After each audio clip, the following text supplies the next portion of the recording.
Trojan football on 104 The Score is also brought to you by Hatcher and Sadler Funeral Home, Edward Jones Financial Advisors Jamie Harris and Sheila Perkins, Scooters Coffee, Riley Dental Group, as well as Colton Steakhouse, CRS Construction, and Midstate Waste. And now, let's head out to the press box for tonight's game, presented by Don Franklin Glasgow, with the voice of the Trojans, Jay Turner. Well, history was made last Friday night as the Barren County Trojans stayed undefeated, going to 5-0 on the season, the best start for a Trojan football team since 1995. Coach John Meyer's squad winning over crosstown rival Glasgow 23-7. Last Friday night, it was the biggest margin of victory for a Barren County team over Glasgow since 1993. Tonight, after playing 4 of their first 5 games at Trojan Field, the Trojans go on the road up US 68 to Greensburg in a rain-soaked Friday night to take on the Greene County Dragons. Hi, everybody. It's Jay Turner alongside John Butler and Robert Bauer.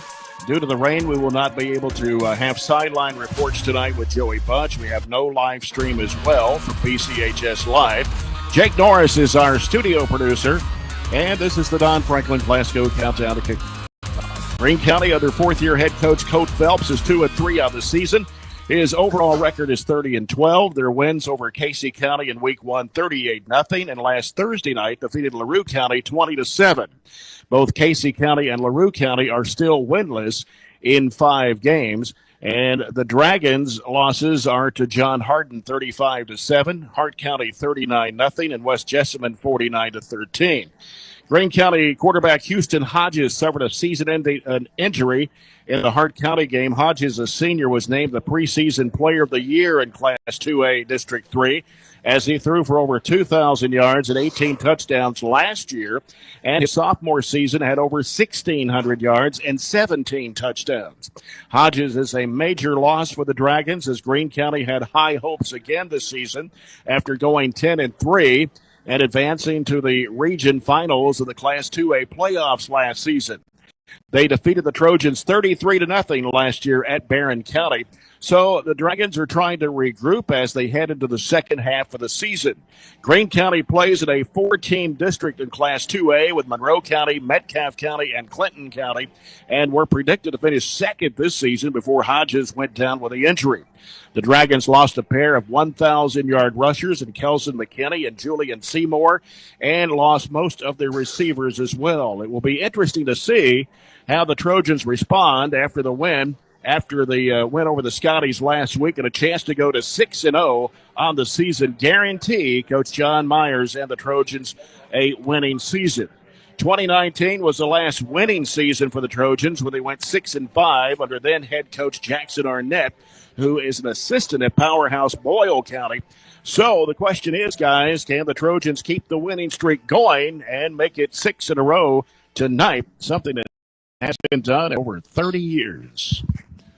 Well, I like our chances, to be honest with you. I mean, it's always been, I think one of the things that comes to mind is a game after Glasgow, which was, such a big game last week, a huge crowd and so forth. So one of the things that you have to do is kind of come back down to earth and so forth. But it sure helps when you win that game and you're 5-0. So we're kind of in a little bit of a different position in terms of excitement about the season, excitement about the program, and so forth. So I think you're going to see a good performance. Another thing is when you run the ball as much as Barren runs, that tends to travel with you. And I don't think you quite have the ups and downs and so forth when you rely on that offensive line that's been so good and so forth. Tonight's game's going to be a little interesting because it is some weather. I don't know if the rain is going to be a big deal. We're playing on turf. I mean, it's, that part's not going to be a problem. But it is extremely windy, and I have a funny feeling there's not going to be a lot of passes thrown. Yeah. The game will definitely be through the ground, and I think that definitely favors us when you've got 3 guys that have rushed it over 200 yards on the year. Tate and Dalen and Jordan's up right around 300 for the season. So, I think we've got to make sure that we rely on that offensive line heavily tonight, and we can really crowd that line of scrimmage with our defensive backs, our safeties, and we really put a lot of pressure on them. Already down several players, the quarterback you guys talked about, but I think they also have running back and several others who aren't playing. So they're shorthanded, and we really have to take that momentum. And this is really kind of a different part of the schedule that we start to enter. You've got those 5 games where we've had huge home crowds. We've been at home for the majority of the season, and you're playing teams that are more rivals. When you enter the season where it's district opponents, your Norths, your Centrals, Warren Centrals, the people that you don't really have a natural rivalry with, or it's a little harder to get up for. And like you said, John, this is kind of in some ways a trap game for us because, it's a team that beat you 35-0 last year, but at the same time you're coming off a huge win, and then next week you probably play the toughest team you got on the schedule maybe before you play Allen County. So this is a big game for us to kind of enter district play undefeated and have a chance to do some things that we haven't done in a long time. In last week's 20-7 win over LaRue County, Greene County backup quarterback to Houston Hodges is Paxton Boyd. He was 6 of 9 for 70 yards and a touchdown last week. And running back Darius Anderson, 27 carries, 105 yards and a touchdown. Grady Shuffett had 16 carries for 80 yards last week, while wide receiver Deacon Jones, 5 receptions for 53 yards and a touchdown.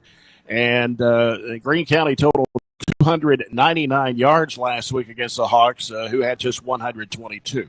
Well, as mentioned, Barren County is off to its best start since 1995. The 5-0 of the year, wins over Metcalfe County in Week 1, 54-14. Trigg County 30-6, Warren East 60-52. Beat Monroe County 21-15. Of course, last week over Glasgow 23-7. The Trojans had 328 yards in offense last week against the Scotties. 306 were on the ground. And the defense held Glasgow to just 162 yards with 47 rushing yards. Tate Spillman threw for just 22 yards in the game. He was 1 of 5, but he had 21 carries for 101 yards and 2 touchdowns. And Dalen Thomas scored the only touchdown on 12 carries for 77 yards. There were 7 different Trojan ball carriers in the game last week. And the Trojans are averaging 37.6 points per ball game to their opponent's 18.8. The Trojans averaging 386 yards per game, 279 on the ground, 107 through the air, and 11 different Trojans have scored touchdowns this season. Tate Spillman leads the Trojans with 758 total yards in 5 games, passing for 7 touchdowns and scoring another 7 on his own on the ground. Jordan Harris has 22 carries for 300 yards and 3 touchdowns in just 4 games.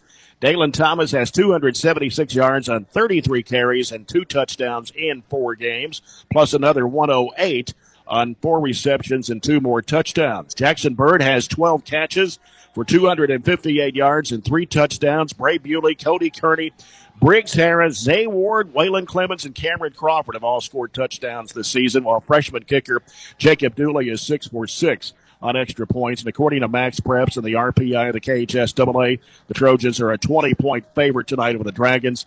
Of course, next week we go on the road to North Hardin up in Radcliffe for the first district game of the season.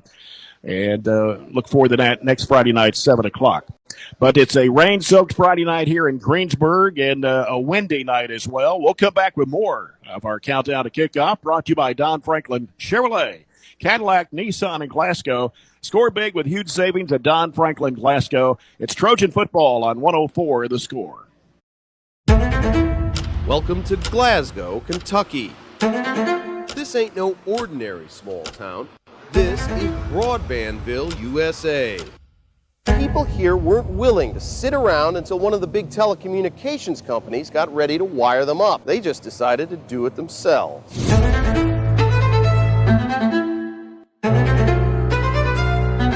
In Glasgow, the future is now.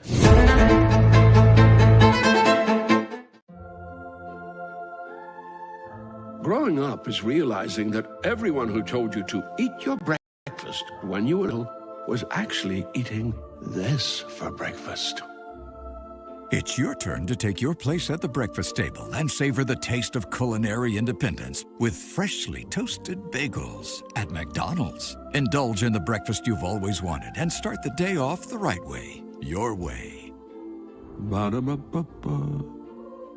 Aero Safety is a proud supporter of Barren County sports. From helping make the BCHS Baseball Turf Project a reality to sponsoring the annual Spirit Week, Drew Hinton and his dedicated team at Aero Safety are strong supporters of local student athletes. Aero Safety helps employees and businesses develop safe work practices from coast to coast and right here in Barren County. They're located on West Main Street across from ESB. Learn more at aerosafetyus.com or talk personally to them in Glasgow at 270-670-4718.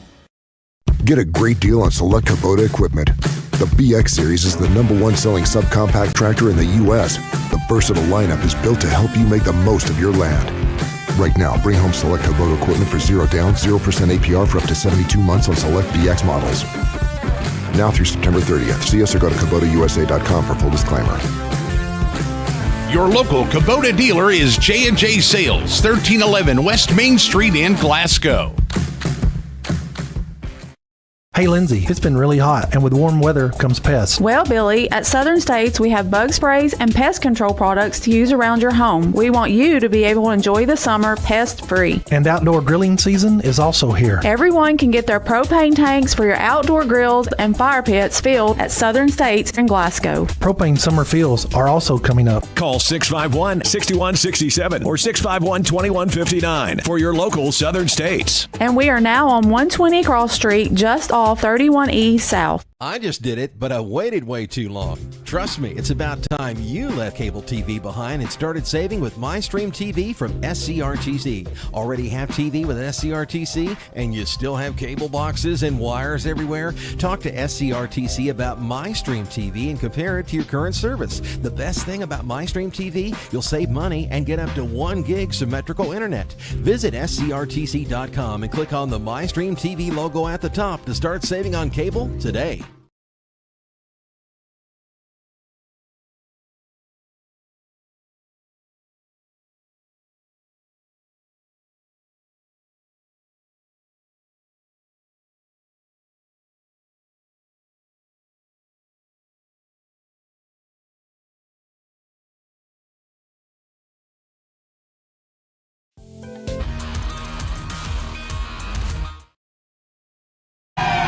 Live coverage of Barren County Trojan football presented by Don Franklin Glasgow.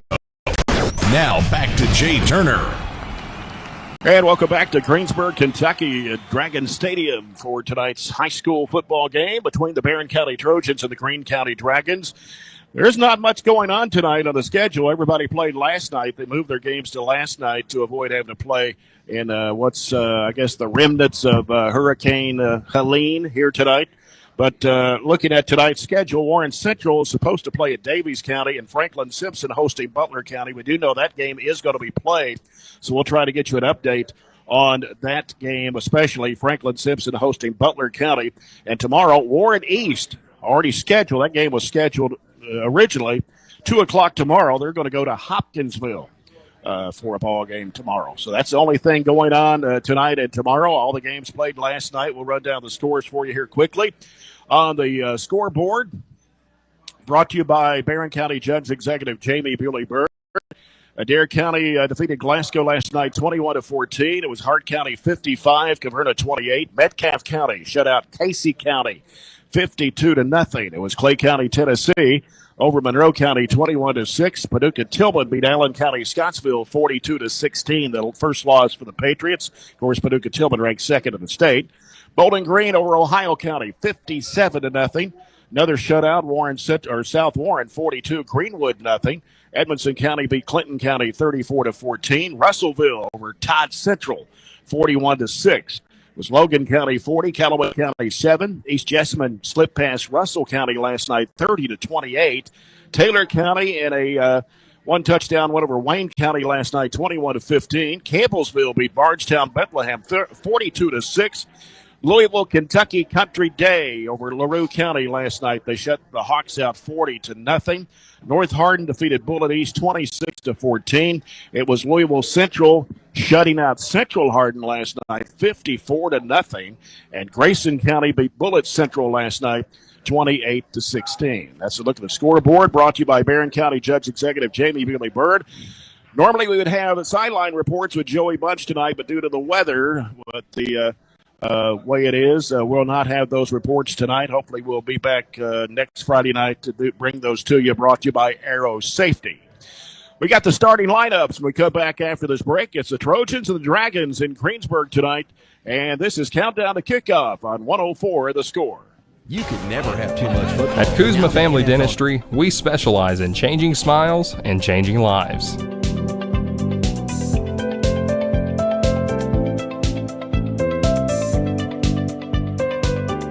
If you'd like to experience this wow factor transformation that not only can change your smile, but change your life, give Kuzma Family Dentistry a call at 270-651-2638. Located at 501 West Main Street in Glasgow. Hey son, what you doing? Daddy, I'm gonna own a dealership one day. All right, I'll dream with you.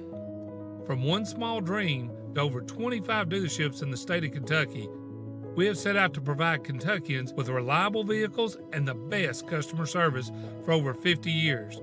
This may have started with a simple dream, but our dedication to our customers will go on for generations.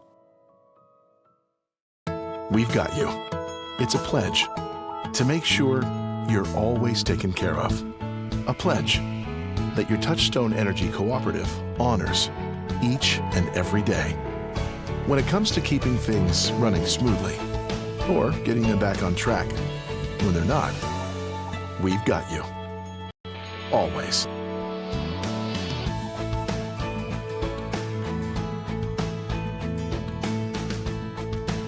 Extreme Health Club and Extreme Fitness for Women, both with 24-hour access. And Extreme Blend Smoothie Bar to help you refuel and recover.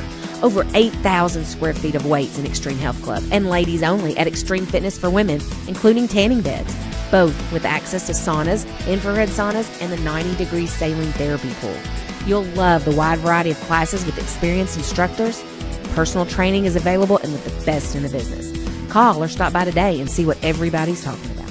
If you haven't heard, there's a new approach to banking. It's called Kasasa, and you'll find it at the People's Bank. Your free Kasasa checking account offers you monthly cashback rewards. The Kasasa Cash checking account can earn you a very high interest rate on your balance. Then link Kasasa Saver, and you'll also get a high rate on your deposits. Grow with Kasasa at the People's Bank in Glasgow, Cave City, and Marion. The People's Bank, working for you. Restrictions and qualifications apply. Restrictions may vary. Contact the People's Bank for details and to learn more. Welcome to Glasgow, Kentucky. This ain't no ordinary small town. This is Broadbandville, USA.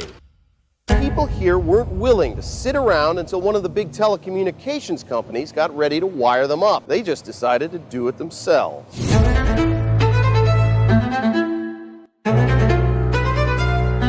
In Glasgow, the future is now.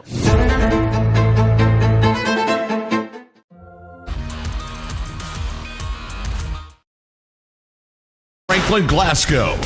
Now back to Jay Turner. Back with more of our Countdown to Kickoff, brought to you by Don Franklin Chevrolet, Cadillac, Nissan in Glasgow. Jay Turner with John Butler and Robert Bauer here in Greensburg tonight. Trojans taking on the Dragons, and let's take a look at the lineups for tonight's game. Brought to you by Kuzma Family Dentistry on West Main Street in Glasgow. Now, this is the tentative starting lineup on offense for the Dragons tonight. On the line for Greene County will be number 52, Andrew Hauck, a junior. Justin Hessig, a junior. Number 65, Isaac Bradshaw, a junior. Number 72. Number 77, Braden Davenport, also a junior. Tight end, number 9, Hudson Fields, a junior. Austin Squires at wide receiver. He's a senior, wears number 10. Deacon James, a sophomore, number 3. The running backs are Darius Anderson, number 2, a sophomore. Austin Squires, a senior, number 10. And Jackson Reynolds, a sophomore, number 21. Quarterback is Paxton Bloyd, and he is a freshman for the Dragons. For the Barren County Trojans, the projected starting offense, same starting lineup as we had last week against the Glasgow Scotties, according to Coach John Myers. Left tackles, 55, Grayson Billingsley, a junior, and left guard is 73, Ryan Harrison, a senior. At center is 72, Alex Sawyer, he's a senior. Charlie Poland, a senior, he'll be the right guard. Right tackle is 66, Ethan Bertram, a sophomore. Tight end is number 2, Jackson Bird, a junior. Wide receiver is Bray Bewley, number 1, a senior. The running backs are Jordan Harris, number 20, a sophomore, and number 7, Dalen Thomas, a junior. The fullback is number 6, Cody Kearney. He is a junior. The quarterback is Tate Spillman, number 5, at senior. And the kicker, number 18, Jacob Dooley. He is a freshman. The projected starting defense for the Trojans tonight at defensive end is 77, Sean Brody, a sophomore, and 52, Bryson Wilson, a senior. On the defensive line will be 44, Colton Thomas, a senior. Linebackers are number 2, Jackson Bird, along with Jordan Harris. Corbin Wells, number 26, a sophomore. 27, Steele Whitaker, a junior. And Braden Houchins, number 32. He is a senior. The corners are Dakota Wade, number 8, a senior, and Briggs Harris, a sophomore. He wears number 9. Safety is Tate Spillman, and the punter is Braden Houchins. Head coach John Myers in his first season at Barren County High. Assistant coaches Chad Eaton, Chad Perkins, Nick Compton, Mason Perkins, Bo Jones, Peyton Gibbons, and Tyler Walbert. And there's your lineups for tonight's game between the Trojans and the Dragons, brought to you by Kuzma Family Dentistry on West Main Street in Glasgow. We're about still 14 minutes away from kickoff between the Trojans and the Dragons. And John, a few other and Robert, a few other stats here. Of course, Barren County leads the series over Greene County 4-3. That goes back to 1981 when the Trojans won 8-0, then lost 4 straight to the Dragons in 82, 83, 84, and 04. And then in 16. Barren County defeated the Dragons in the Fort Bank Bowl, if you remember that. That was in 2016, 8 years ago, 40-24. And, of course, last year the Dragons won over the Trojans 33-0. So Barren County has 4 wins against the Dragons in 82, 83, 84, and 04. So it's been 20 years since the Trojans had a win over the Dragons, but we didn't play that much in between. No, and, this is a situation where if we come over and play like I think we should play, I think we'll be in good shape. Greene County is just, they've lost some really good players, not just to graduation as one, but also to injury. Their starting running back is out, the Bale kid who's a really good player. His sister plays as a good point guard at Taylor County. Yeah, senior. The quarterback, Hodges, he lit us up last year. He's out for he'll be back in basketball, but he's out for the year in football with a leg injury. So they're starting a freshman quarterback in Paxton Boyd.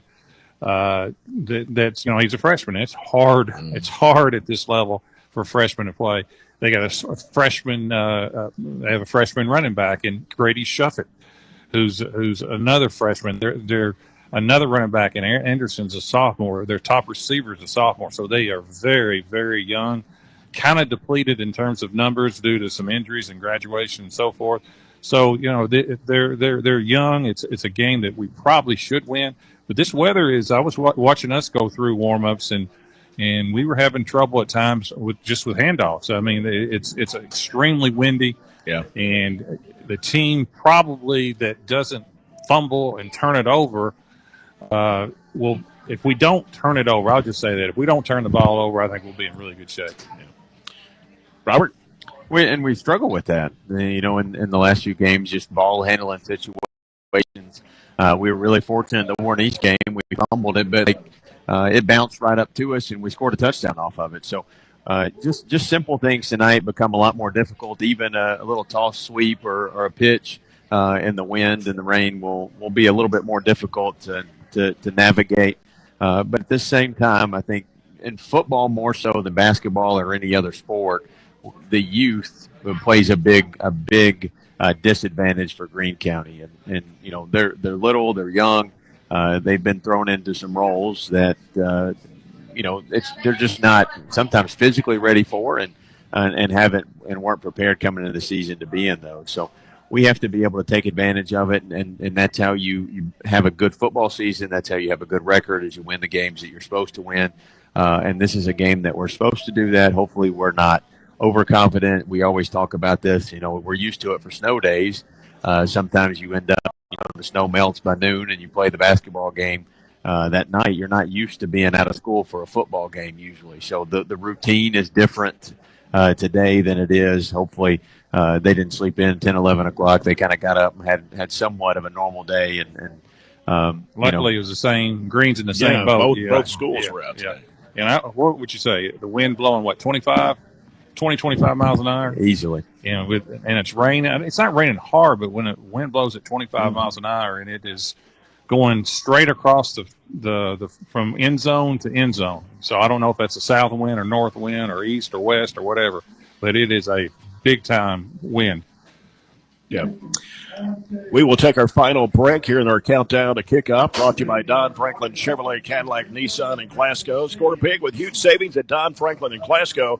It's the Trojans at Greene County tonight here at Dragon Stadium in Greensburg. We're going to have a pregame prayer and national anthem, so we'll take our final break and come back with Trojan football as we kick off in about 10 minutes. And you're following all the action here on 104 The Score. Growing up is realizing that everyone who told you to eat your breakfast when you were little was actually eating this for breakfast. It's your turn to take your place at the breakfast table and savor the taste of culinary independence with freshly toasted bagels at McDonald's. Indulge in the breakfast you've always wanted and start the day off the right way, your way. Ba-da-ba-ba-ba. Get a great deal on select Kubota equipment. The BX Series is the #1 selling subcompact tractor in the U.S. The versatile lineup is built to help you make the most of your land. Right now, bring home select Kubota equipment for 0 down, 0% APR for up to 72 months on select BX models. Now through September 30th. See us or go to KubotaUSA.com for full disclaimer. Your local Kubota dealer is J&J Sales, 1311 West Main Street in Glasgow. Hey, Lindsay, it's been really hot, and with warm weather comes pests. Well, Billy, at Southern States, we have bug sprays and pest control products to use around your home. We want you to be able to enjoy the summer pest-free. And outdoor grilling season is also here. Everyone can get their propane tanks for your outdoor grills and fire pits filled at Southern States in Glasgow. Propane summer fills are also coming up. Call 651-6167 or 651-2159 for your local Southern States. And we are now on 120 Cross Street, just off 31E South. Reliable internet and great customer service, two things you'd like to have? I'm talking local service and quick response when my internet is out, which never happens, by the way. That's exactly the type of customer service you get from an awesome internet provider like SCRTC. Not only do they provide gig speed and superior Wi-Fi solutions, SCRTC backs it up with phenomenal customer service. That is true value in an internet provider. Go to SCRTC.com and get yours with an unmatched service guarantee.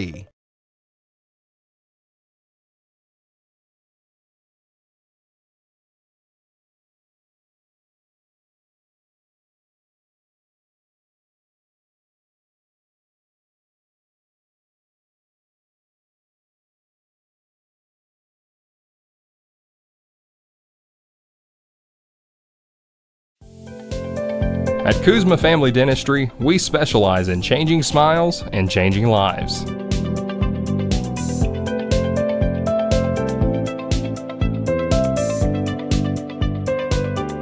If you'd like to experience this wow factor transformation that not only can change your smile, but change your life, give Kuzma Family Dentistry a call at 270-651-2638, located at 501 West Main Street in Glasgow.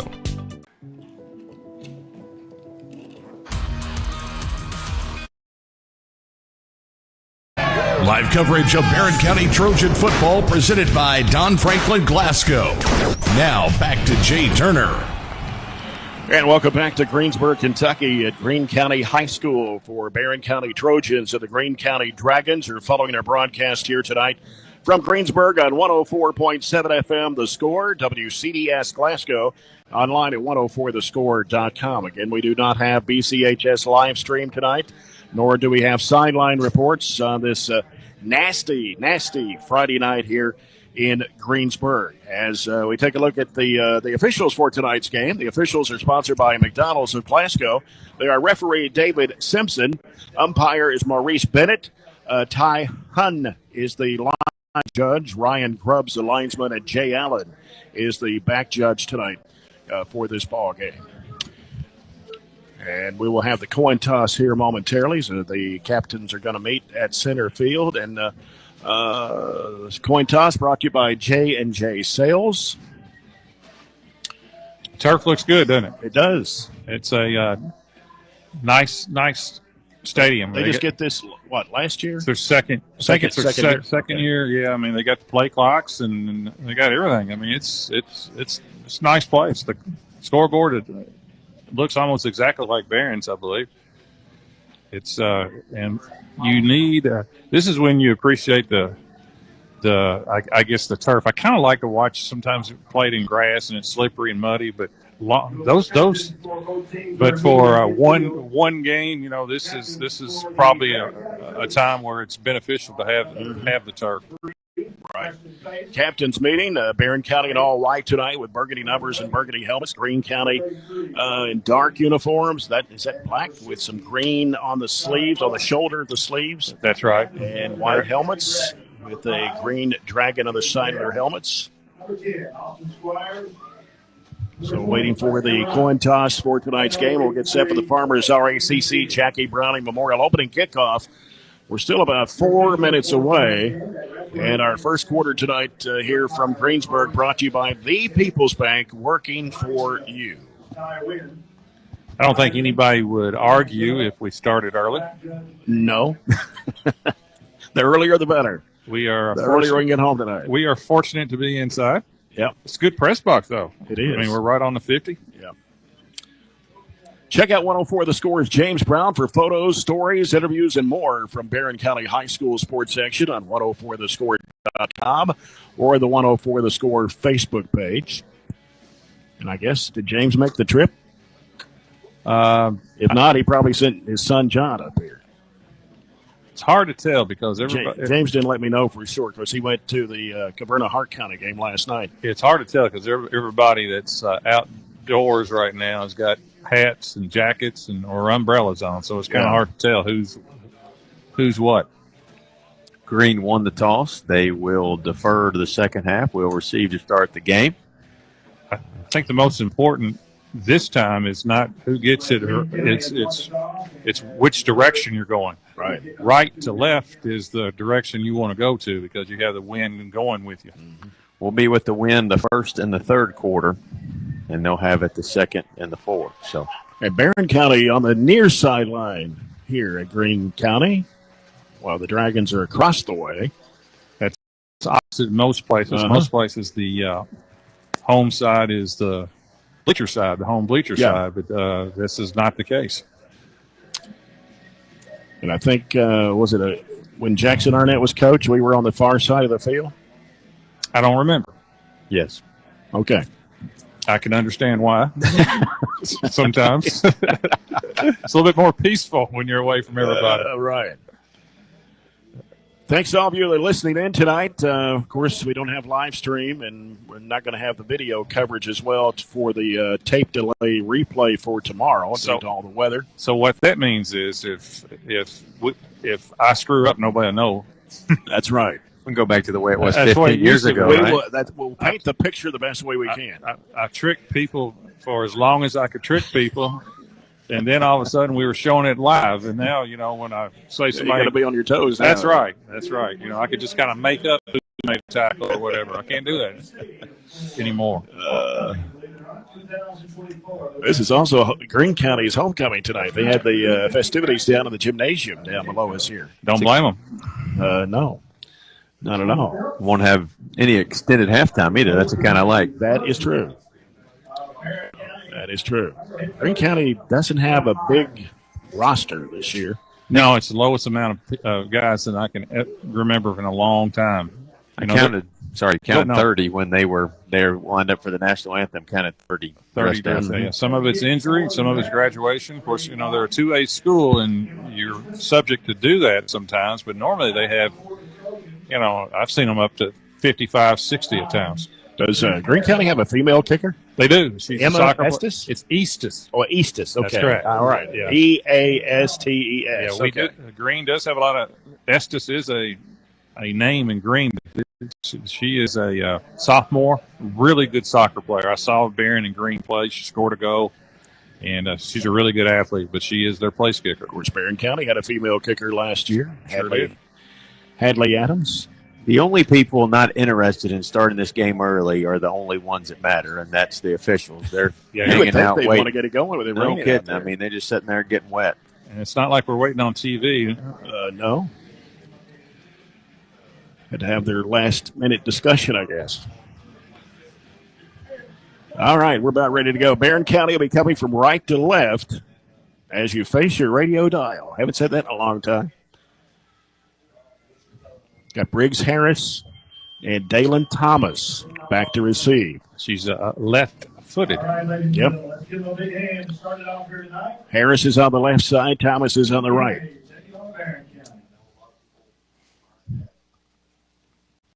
And we have the windows shut, so we don't have the crowd noise in here tonight either.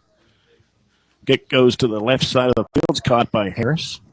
Harris brings it upfield, breaks a tackle, breaks another, gets across the 40 to the 42. Not a bad way to kick it there, and a late flag thrown from about 50 yards back. Hope that's not indicative of how the game's going to go. Good gracious. I'd already. Boy, that was. Both teams were literally running to their respective sidelines there, and the White Hat threw one from a long way away. I was just going to say that was a really good kick. Just a short kick, but plenty of time to field it. And we'll have decent field position, but not the best.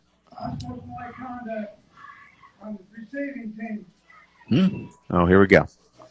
Unsportsmanlike conduct.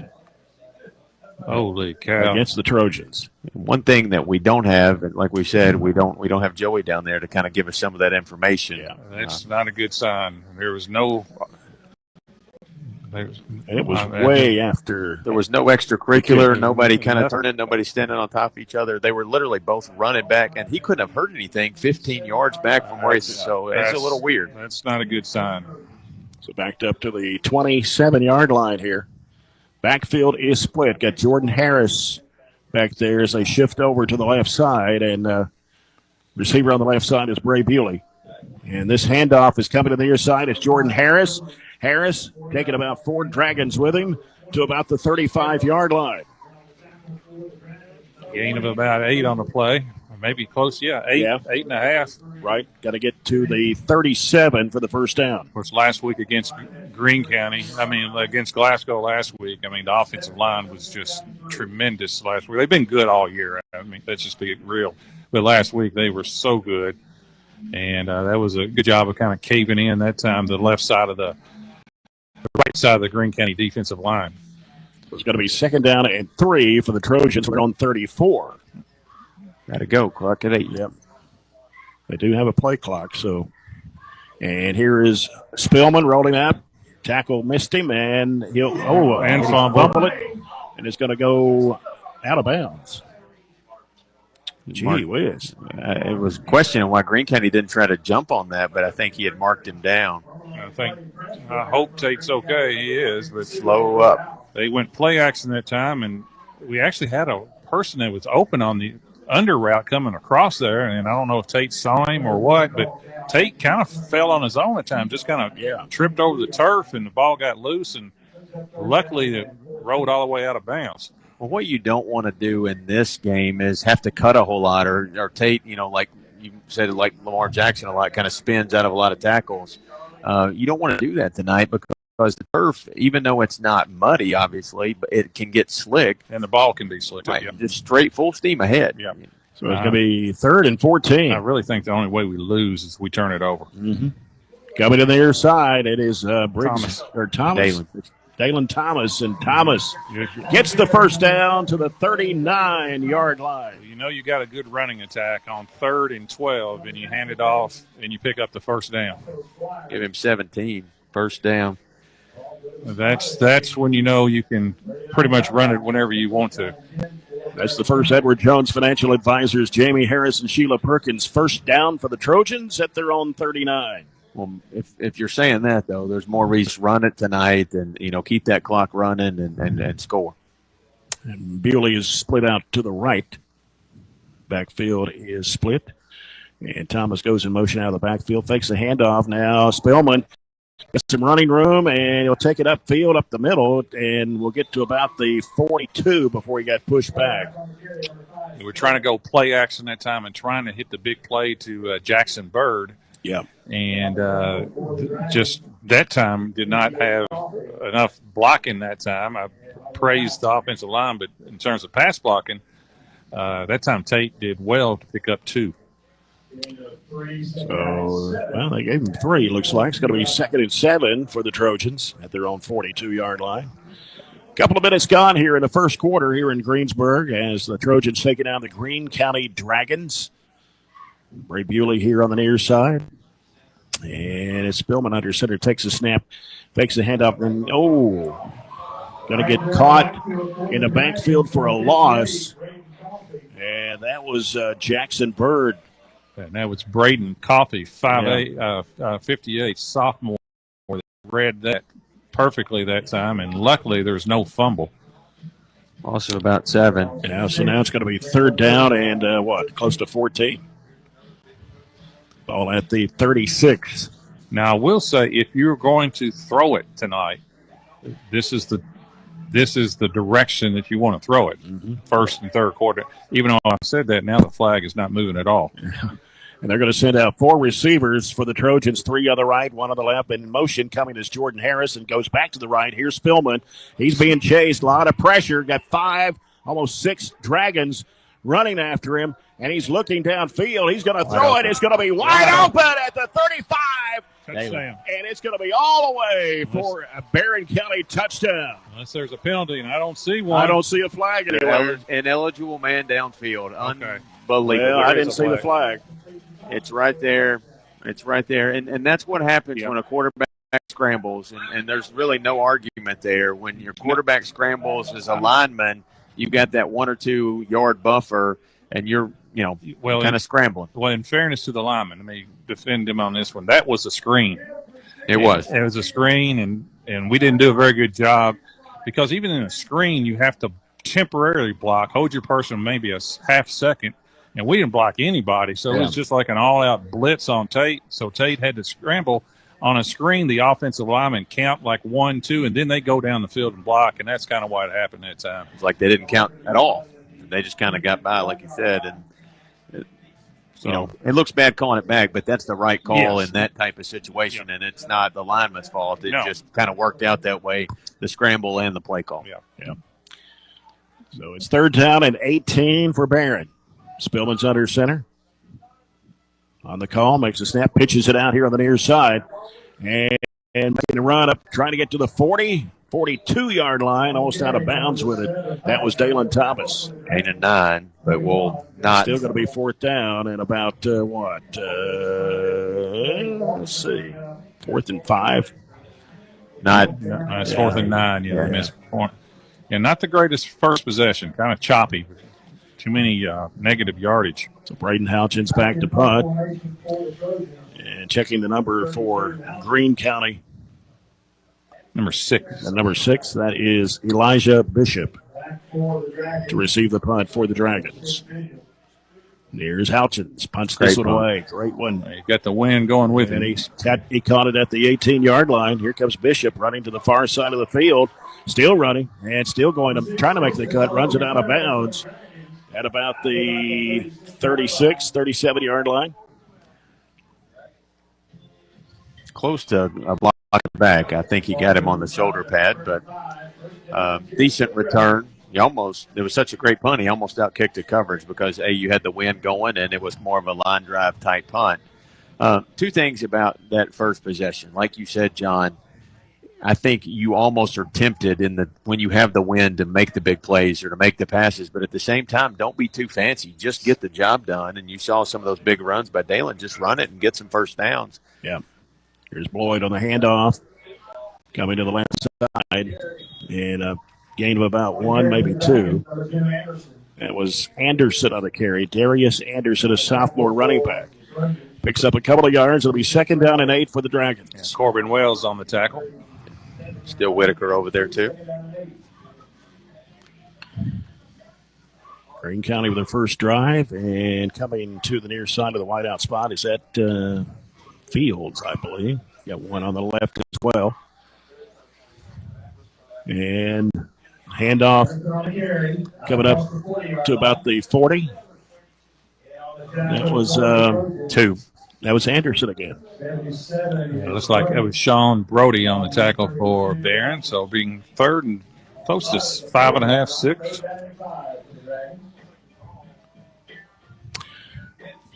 .646 to play here in the first quarter, and no score with Greene County on their first drive of this ball game. As Boyd on the count makes a snap and a quick handoff right down the middle, and going to get a lot of yardage. That is Grady Shuffett, number 34, all the way down to the Trojan 40. Gain of 20 for Shuffett. Grady Shuffett, very good friends with his dad, Brad Shuffett. So you've got 2 freshmen there, John. Robert Shuffett, the freshman running back, and Boyd, the freshman quarterback. I was going to say, I know Brad is quite happy. His grandfather was one of my teachers, Mel Shuffett. So it's got a wide out on the left, and here's the snap and the handoff. This time it's coming to, who's that, number 6? That's Bishop on the carry. He'll pick up about 5 yards to the Trojan 35. Tackled by Jackson Bird at that mark. So brings up second down and 5 yards to go. They've got to get it to the 30 for the first down. Little back kind of finding some holes, and we're taking a second to find him before we can corral him. They're moving the ball better than we have. Mm-hmm. And out of the pistol, and a handoff. There's a flag right as the handoff was taken from Bishop.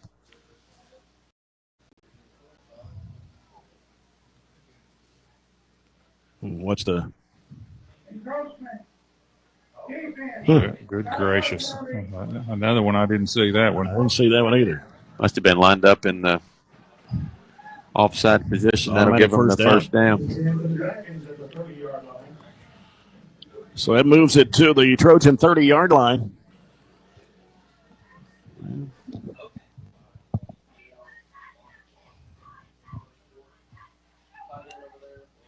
A little over halfway through this first period of play. Under center this time is Bloyd. He takes a snap. Fumble, and a big pile up. Let's see who has it. Did they get it back, or did Barron got it back? I don't know how we Nobody didn't get it. pointing either way. He fumbled it through the line of scrimmage. It went 4 yards to where we were, and we didn't get it.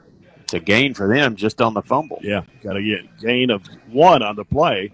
Yeah, he fumbled before he got hit, and the ball went forward right in the middle of the line, and we didn't get it. So that puts it on the Barron 29-yard line. They're playing right in the middle of the field.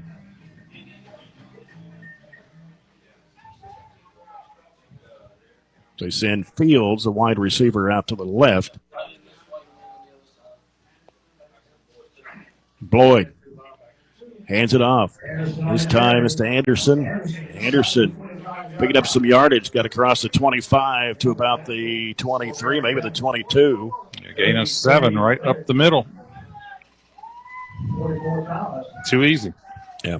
And not anything fancy, right? Just simple, straight up the gut football. So far, everything's been in between the tackles. So it's on the Trojan 23. It's 3rd down and 3 for Greene County. Each team's fumbled it so far and not turned over, though. They got James out here on the right side of the wide. Another fumble. We got to get the ball. And let's see. I think we got it that time. It went 2 yards into our backfield, and we finally got that one. That was that Colton Thomas coming off the bottom? 26. 26, Corbin Wells. That one went, it was a handoff or, exchange on the snap, and everybody went backwards, and it kind of went forwards in our direction, and we had a little bit more heads up that time than we were the first. So a turnover by Greene County. The Trojans get it back at their own 23. Fortunate for us because they were moving the ball pretty well. Let's see what our series looks like, or looks different this time than it did the first. Spillman under center. And there's the handoff. And right up the middle for the Trojans picking up about 3. Cody Kearney. Cody Kearney, our fullback, number 6. Yeah, that was so successful the last week against Glasgow was the fullback, whether it's Kearney or Wells. And between those two guys, had about 85 yards for the fullbacks. Gain of 4. It's going to be 2nd and 6 for the Trojans. And that's generally the first read of a defense against either a wing T or a wishbone is the fullback. Mm-hmm. Spillman taking a snap, and he kept it and not going anywhere. Had Dragons breaking him down. Sorry, had Kearney going through, and if he had to do it over again, he would have probably handed him the ball. He had a little bit of space there before he pulled it. Yeah. So now it's 3rd down and 6 for Barren as we're down to 2:44 to play. It's been a quick first quarter. This could be one of the quickest games of all time because neither team is going to throw it that much in these conditions.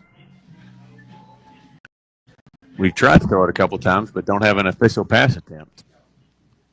Had a 70-yard touchdown pass. If you just joined us, called back on a illegal man downfield, which was the correct call. Bray Bewley. And offsides is going to be Greene County. It's their first penalty. Get a free 5. Defensive lineman there, number 58 that jumped. It's going to make it third. It's going to make it 3rd and 1. That could easily change the play call. Probably will. The last few weeks, the play that has been impossible for people to stop has been the quarterback sneak.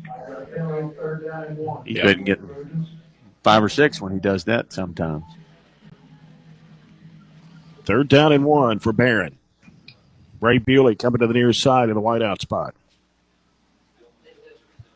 Backfield is split. Man in motion is Thomas.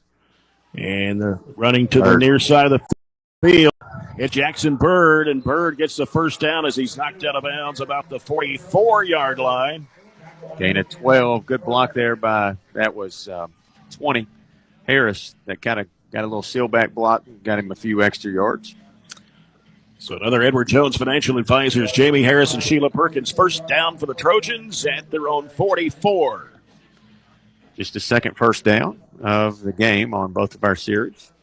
Stalled out after the first series, first down. Spillman's under center. Thomas goes in motion right. And he's going to pitch it out. It's Jordan Harris sweeping around the right side. And picks up 8, maybe 9 on the play.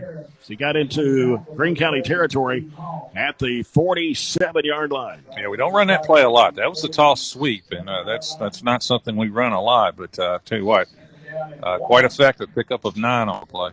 Dalen got a good kick-out block there and allowed Jordan to cut it back. That's what we've got to do. Last few weeks, I think we've been really intent on getting all the way to the edge to get to the sideline. A lot of times those cutbacks are where you need to go. Yeah. Bewley spread out wide to the right. Backfield is split once again. And here's the handoff coming this time on the left side. And that is Cody Kearney on the carry, getting the first down for the Trojans to the Greene County 42. Gain of 5 for that first down. We're down to 46 seconds to play. Yeah, absent a penalty or an incomplete pass, this will probably be the last play of the quarter. 5 different backs for the Trojans have multiple carries now.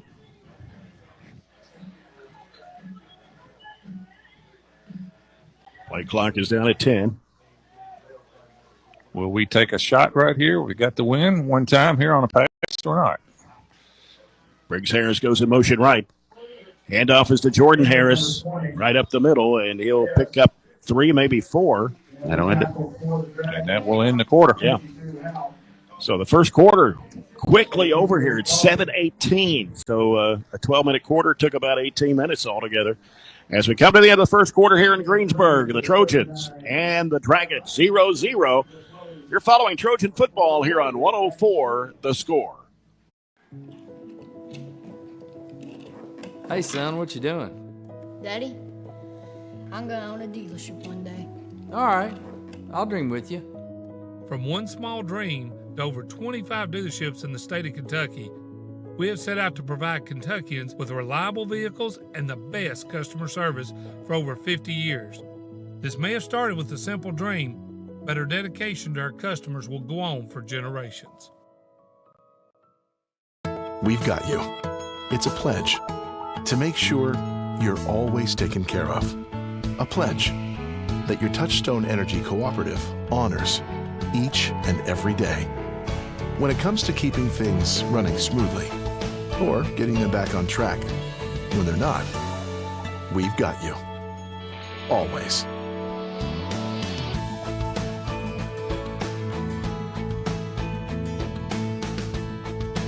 Are you looking? Live coverage of Barren County Trojan football presented by Don Franklin Glasgow. Now back to Jay Turner. Welcome back to Greensburg, Kentucky, where the Barren County Trojans and the Greene County Dragons have played one quarter, and it is 0-0. Trojans now moving from left to right in the second quarter, brought to you by South Central Bank. Small enough to know you, big enough to help. Jay Turner with John Butler and Robert Bauer here in Greensburg. Jake Norris is our studio producer. Glad to have you here on a Friday night. That's a nasty one out there. Coming to the near side is Jackson Bird. He's at the 30, the 20, trying to cut back to the 15, the 10. Touchdown. Got away again. He's going to take it in. Touchdown, Barren County. Flag. Hold the phone. Yeah. Hold the phone. We are in trouble tonight. Just another touchdown called back, and it's a late illegal block in the back at the 35. That it's going to be one of those nights, I'm afraid. The first touchdown call back I agree with. This one was way after the play was over, too. And that was Dalen who got it taken away. Dalen had a terrific run, and he did all the work. There was nobody out in front of him. We had a kick-out block there by one of the linemen. I think that was Brody that got out in front of him, did a great job, and then Dalen weaved and cut all the way through. And, come on. The only way right now that I feel confident in scoring is like 5 yards and in, because any big play right now, the first thing I'm doing is looking back at what flag is going to be thrown. Second and 12 for the Trojans. They're backed up to the 44 of Greene.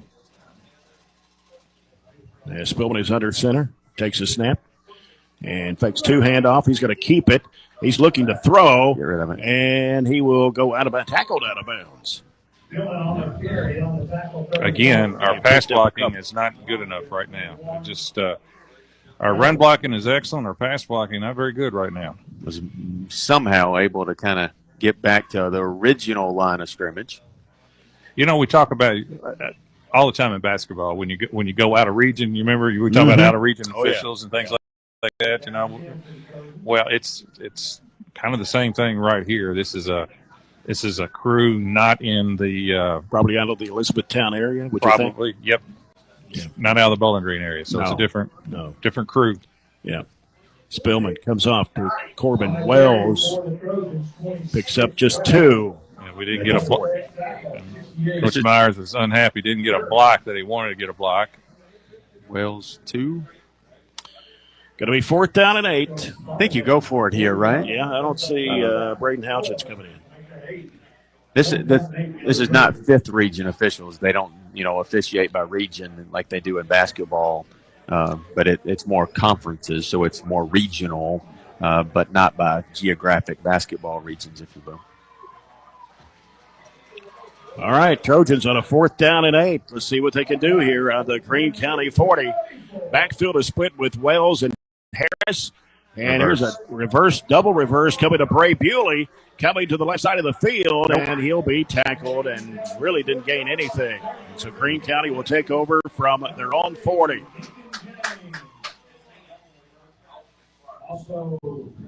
Yeah, ran a double reverse that time, and there's a lot of field out there for Bray, but really not a lot of blocking over there. He basically was going to have to break 2 tackles to pick up anything. So second touchdown nullified. Yep. One, I think, legit. Second one, I didn't see it. So Bloyd, quarterback freshman for Greene County, takes the snap, and he's going to hand it off there. Anderson off the right side will take it to about the 45, the 46-yard line. Gain of 6.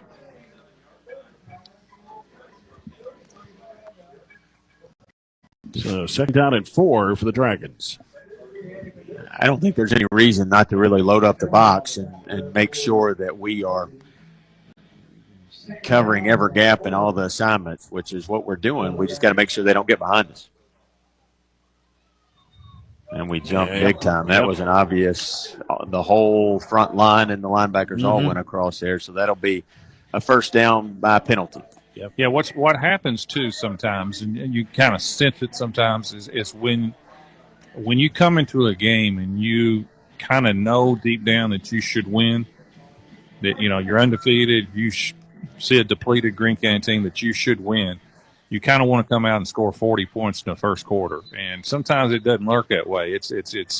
And as the game goes on, you can get frustrated quickly if you don't start scoring and so forth. Snap deployed, handoff to Anderson. He's breaking through and finally tackled at the 40.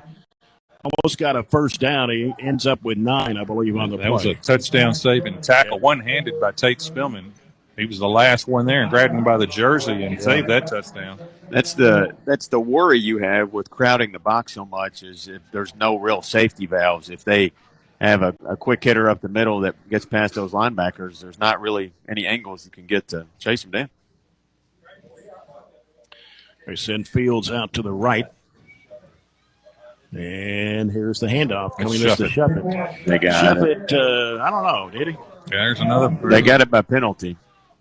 Yep. The initial mark on the far side gave it to him, and then the guy kind of came back past on the other side of the stick. But the white hat throws it in on the pile, so we'll guarantee that's a face mask.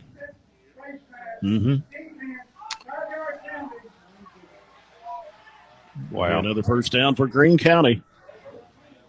Is this the same guy with Meade a couple years ago? I don't know. It seems like we had an awful time at Meade. Remember that when I do. We punted on 3rd down because we only got 3 downs. It looks like the same guy.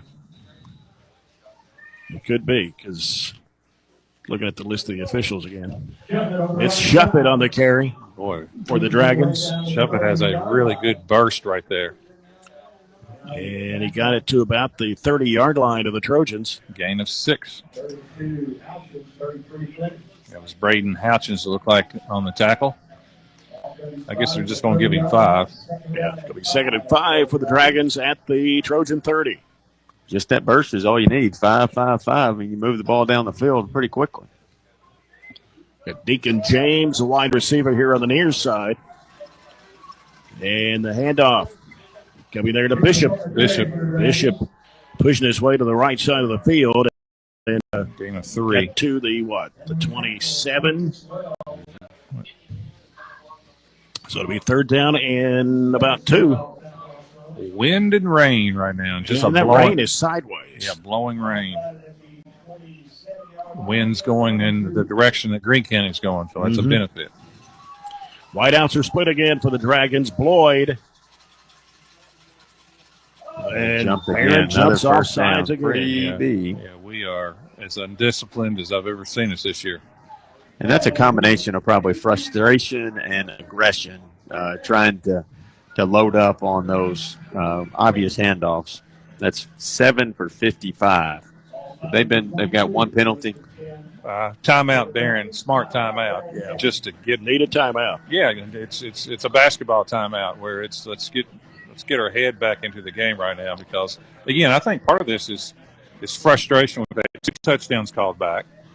I really believe deep down, I don't care how Coach Myers prepared them. I know he prepared them the right way. A lot of the players expected probably to come over here and jump ahead. We've not. It's 0-0 in a fist fight with Greene County, and we've had 6 calls that has gone against us. But listen, I mean, when you just jump off sides like we've been jumping, that's nobody's fault but our own. So you got a lot of things going right now. Now it doesn't help that the weather is going to keep this game, I think, tighter than normal anyway. So you might as well just accept it. This game's going to be where we may have thought, and I've heard people even say this could be a running clock. This you just better hope to get a win. Yeah. Timeout was brought to you by Scooters Coffee. So we're down to 7:44 to play and a half. No score, but Greene County has it on the Barren County 22-yard line. It's Bloyd. He'll hand it off. It's to Bishop. Bishop crosses the 20 to the Trojan 19.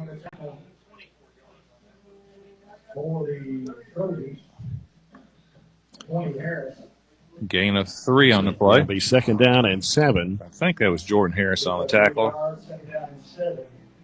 Ball is at the 19-yard line. We could use a fumble. It's about where they were when they fumbled it last time, wasn't it? And they are in no hurry, which is smart. They're acting like they're going to call a timeout. They've 10 seconds on the clock, and they're not even at the line of scrimmage, so I assume they're going to call a timeout. Down to 4. And there is the timeout call by the Dragons. With 6:58 to play here in the first half. No score between Barren County and Greene County. Let's take another Scooters Coffee timeout here. Got one score to pass along to you. At least we got one other game going on somewhere tonight here in South Central Kentucky. Franklin Simpson and Butler County. 0-0 after one period there. Well, it's a little surprising, but Franklin, I think it's fair to say, probably down. Yeah, because Adair County beat them like, 42-7 the other night? A couple of weeks ago? Yep. They've lost, I think, 3 games already. This is a long time out, I'll be honest with you. And it is a blowing rain. You look at the lights. Next week we'll be at North Hardin, and hopefully the weather will be a lot better than it is tonight. First district game of the season, Class 6A.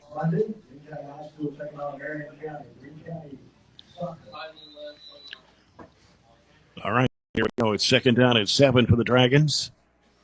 Floyd takes the snap, and the handoff coming to Anderson. Anderson, he's still going with it. He's finally brought down, and not sure what size Anderson is. We don't have the heights and weights of Greene County, but gain of 9.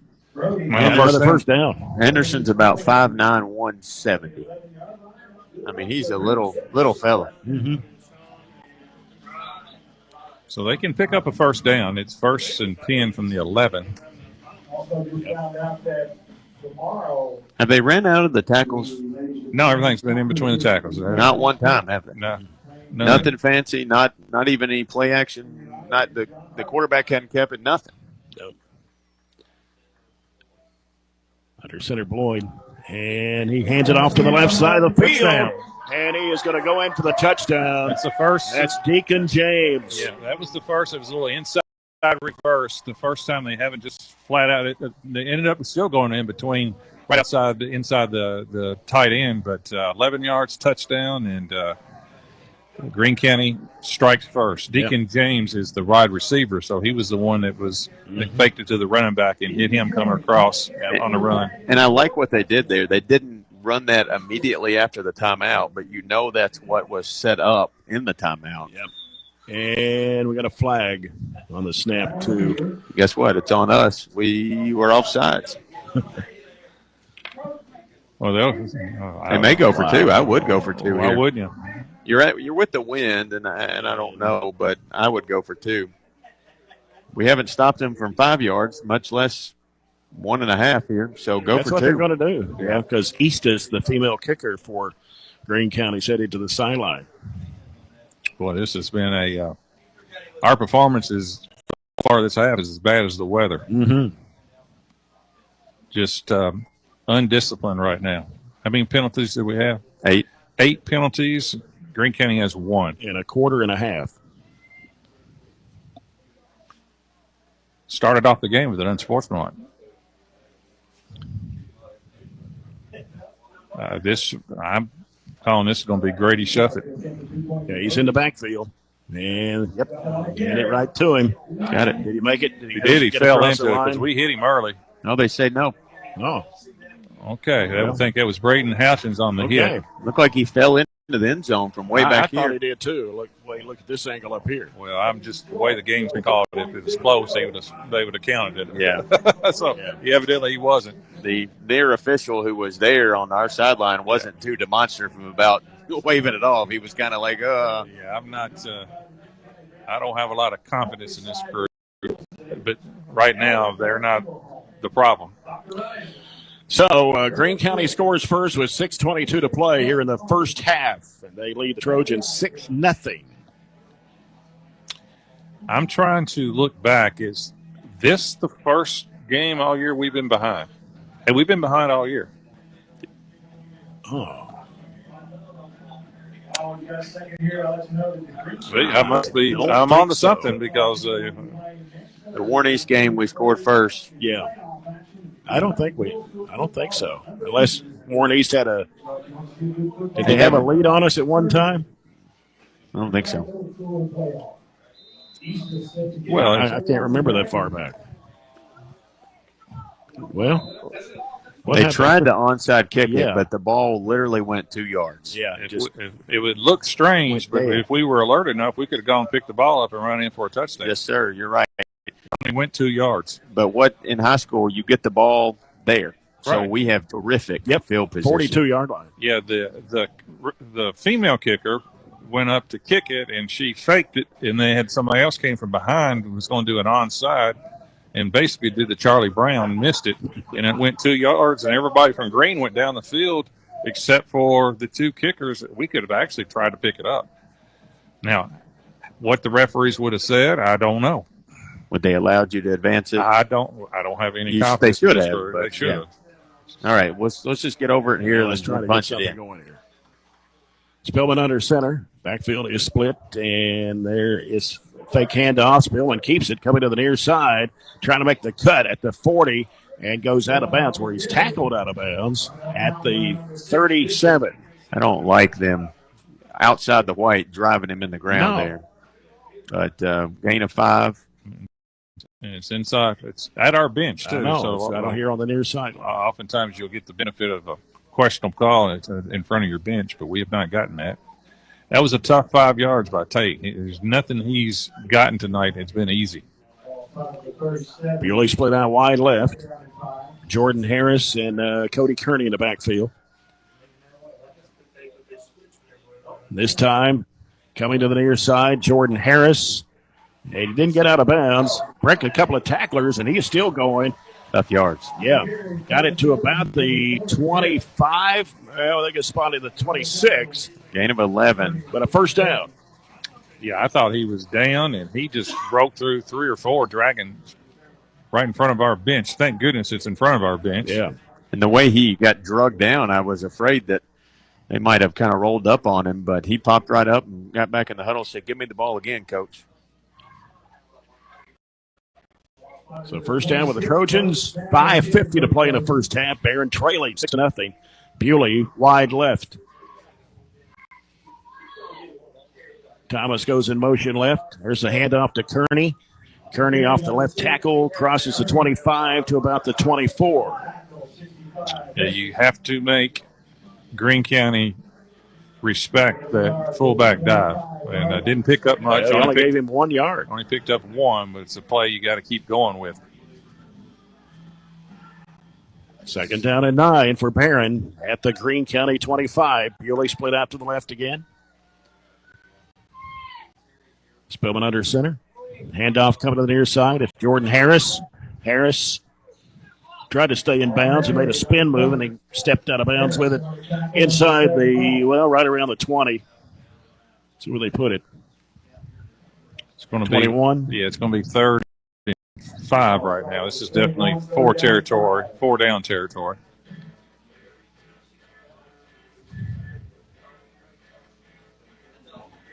Third and that's closer to 6 than 5. 5.5.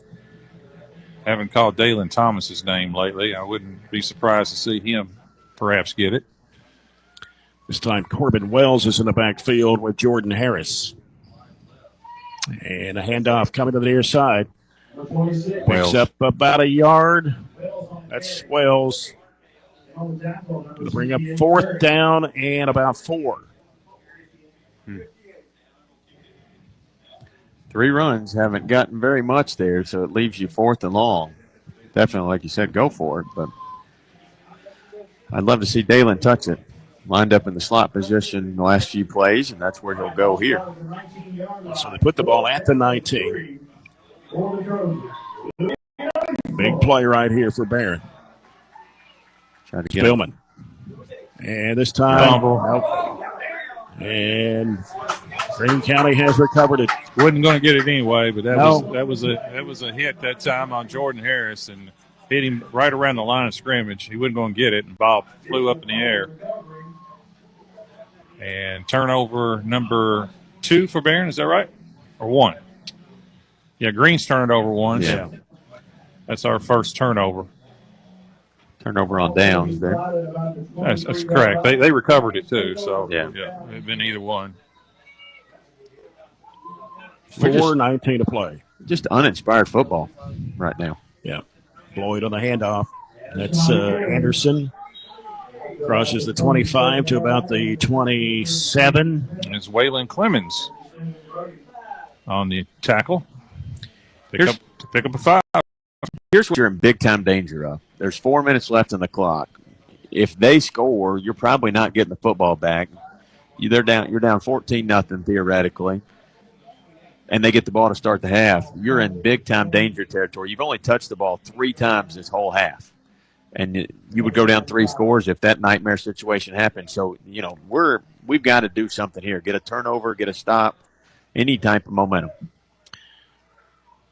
And it's Floyd with a handoff. Anderson again on the right side. Well, he got it. He took it away. Jordan Harris. We'll see. All the way down to the 3. Yeah, he fumbled. We couldn't really see it. Yeah. But the ball popped I loose. think he took it away from him. Okay. Just kind of took it away, took it out of his hands. Wow. Because the ball never hit the ground. All of a sudden, just Jordan Harris had the ball. Hold on. My time. Yeah, there's an injury. Injury there. Yeah. It may have been on Jordan. If Jordan, he came up hobbled. He was hobbling off on his last carry, and he's kind of slow getting off. So Dwayne will go out there and look at him real quick. Well, that's the big play you need, isn't it? Yeah, and it's like I said, I wish we had the TV and replay to kind of see exactly what had happened, but he may have just ripped it out of his hands, like you said. Jordan's okay. He's okay, yeah.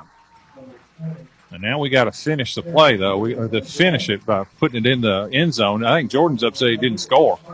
Yeah, he just ripped it away from him, and you can't see somebody's face with a helmet on, but just the way his energy was after that carry where he went for 11 yards, it was just like, give me the ball, I'm ready to play. This is kind of getting old. Let's do something about it. And he ripped the ball away, and we got 3 yards to score. And this is what you said. You'd be comfortable with the scoring from 3 yards. So let's see if we can get it done. Jordan Harris is now the 4th leading tackler on the team for the year.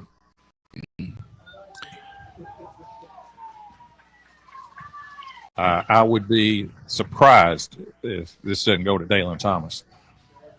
And Spillman. He's going to keep it. He's trying to make the cut, and he'll get tackled right around the 2. They are doing a great job on Tate Spillman.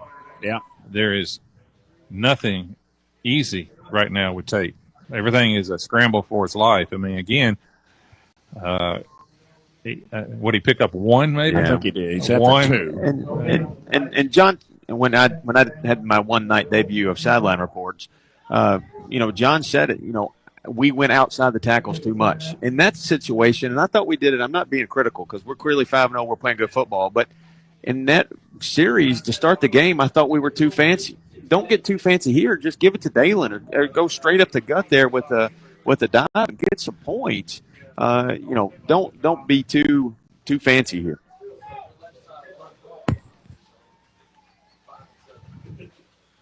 All right. I think it's critical we score. Yeah. Spillman is under center. Takes a snap. He's going to hand it off to Thomas. Thomas working around the left side, and did he make it in? Did he cross the goal line? Well, it was great pursuit. He's right at there. He looked he's right at the goal line. That's great pursuit by the Dragons that time, where Dalen did try to bounce it out, and he rarely is stopped when he gets out there. But about 5 Dragons were on the tackle, so it's third and goal, and we're inside the 1. Yeah. And the last, like I said, this has been quarterback sneak time the last few weeks. But, boy, I tell you what, Greene County's been awful good. Getting a push, aren't they? Yep. Spillman's been effective with a quarterback sneak. And he's going to try to do it. Yeah. And did he make it? Yeah, he went all left. Right. Touchdown, Barren County. Smart job by Tate. He went off the guard that time rather than off the center, and that was just a great read that time by Tate. So 6-6, much needed there for the Trojans. Now we'll see what we're going to do. I mean, it's not easy to even an extra point. You're kicking into a gale right now, so I think we're going to go for it. Jacob's been good on extra points since he kind of made 6 for debut. 6. But I think this is a tough position to put even a seasoned kicker in. I mean, that 25, 30 mile an hour wind coming right at you. Yeah. The Trojans will go for the 2. Man in motion right. Spillman takes a snap. Harris. Reverse it off to Harris. Get in. And trying to get the corner. He didn't make it. Cut it up. Did not make it. Thought he was going to get in. Yeah. Wow. I thought he was going to get in, and boy, one Greene County guy just came over and just stopped him. He tried to get to the corner, and I thought maybe he could cut back in, but there was pursuit coming too. But give Greene a lot of credit right there. They made us work to score from the 5, and then one of the few times all year we've been stopped from a 2-point conversion. 6-6. 2:10 to go here in the first half. And that was a Hatcher and Sadler touchdown for Tate Spillman. First one of the night for the Trojans.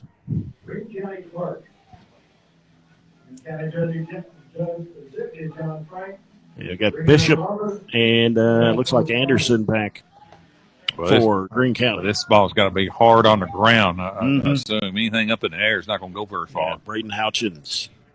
You do have the benefit of the turf, so if you hit it hard on the ground, it's going to go. Yeah. And Greene is known for they've always had some good returners. Line drive caught. And fell down, Yeah, so we got a break. Yeah, down at the 27, maybe the 28. Actually, it ends up being a pretty deep possession for Greene County. For the Trojans, did a good job. If he caught it in the air, which I thought he would be, he would have had some room. So, maybe we can get another turnover. Greene County's played awful well, but they are young. Young in a lot of key spots. They have not attempted to throw. In fact, there's not been a completion made by either team. 2 turnovers from Greene, 1 fumble and 1 rip away. Yep. Floyd will hand it off. It's Anderson. Anderson on the carry, and he'll pick up 2, maybe 3 as he crossed the 30 to the 31. Good pursuit. That was Harris again. Harris getting his name called a lot on defense tonight. That's 9 carries, 45 yards for Anderson, sophomore back. I think if we can contain them on this one, I would not be surprised for a timeout for Barren. Yeah. Greene County has a receiver on the left side. And we did. I'd say we go timeout. Yeah. Let's see if we want to call a timeout. That'll be a loss of 1, maybe 2 on the play. And we're not. That's got 2 timeouts left, right? We used 1? Yeah, used 1. So we did not call a timeout. I thought we might but it's not going to be easy to throw if we do get it because of the wind. But you have it, or you owe it at least to everybody to try 1 or 2 runs. You got plenty of kids, and we waited forever to take a timeout. We got to call that timeout as soon as we go down instead of waiting. About 20 seconds ran off the clock. Yeah, we're down to 1:02 to go, and it's 6-6. Barren County High School football broadcasts are a production of 104 The Score. Listen at 104.7 FM and 1230 AM. Listen at 104thescore.com. Otherwise, you can watch the game live on BCHS Live, but we're unable to do that tonight. Normally. And hopefully we'll get to next Friday night up at North Hardin. Got the 104 The Score app you can listen to our broadcast on. All right, it's 3rd down and 8 for Greene County. We'll see if Greene attempts their first pass. I'm a little dubious if they do. There's the John Butler vocabulary word of the night. There you go. Don't jump off sides, please. We've had, 3 or 4, though. There's the pass. It's over the head of the receiver. And that's why. Yeah. Because it was badly overthrown, and They had interception material, but we weren't. It's not like we dropped it. We just weren't close enough to it. Right. That was not thrown very well. It's like a one-step drop. I don't know how he got out there that quick to just spot. And the reason why I'm surprised they threw it is that Barren now only has one timeout. If they ran it and didn't get it, it forced Barren to call a timeout. Right. And now we get to keep the timeout. Right. They haven't punted yet tonight. And it is Boyd to punt. Snap comes to Boyd, and he gets this one away. Yeah, you got to catch it. Oh, yeah, wow. I mean, 40-yard roll. It's going to make it a roll across the 25 to the 24. Yeah, but not getting on that right there now. I think we'll just run the clock out. Yeah, 49 seconds to play, year and a half. We do have one timeout left, but I think if we could have got on the ball, we could have perhaps taken a shot or two. I don't think that's going to happen now. Not look at the wind over there. Look at the flag. I know. I mean, it's just can't see it right now. No. And, you got to do something because Greene County has two timeouts. Not like you can take a knee. Yep. 49 seconds to play. 6-6.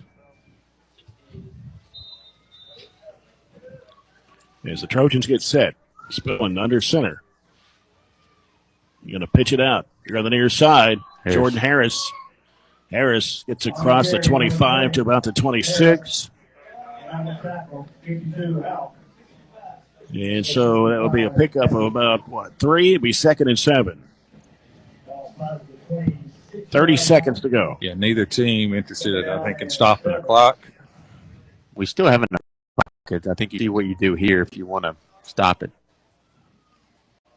And here is Spillman. Pass is complete to Bewley. Bewley trying to hit up the near sideline. Pushed out of bounds around the 32. It's our first completion of the night. Kind of a wide receiver screen, wasn't it? Mm-hmm.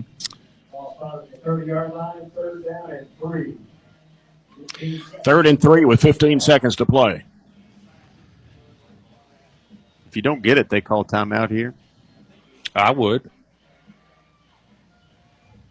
Bewley split out to the left. Spilling under center.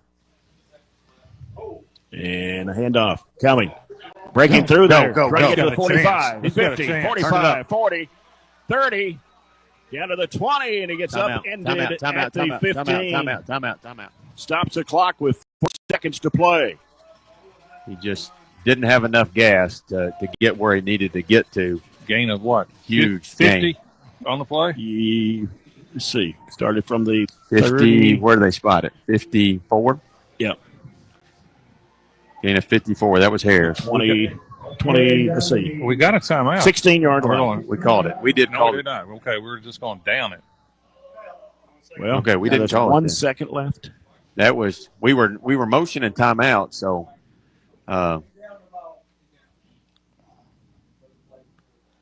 Well, the play was with 4 seconds. I mean, the end of the last play was with 4 seconds. And we did have a timeout left, but we decided to go up there and spike it. I don't think it makes a difference either way. it doesn't matter. You wouldn't get another play where you. There is now a timeout. Timeout, Barren, with 1 second and a half. We'll give you one score update because that's all we've got. And Franklin Simpson leading Butler County at halftime 14-0. Franklin Simpson 14, Butler County nothing. Of course, everybody else played last night.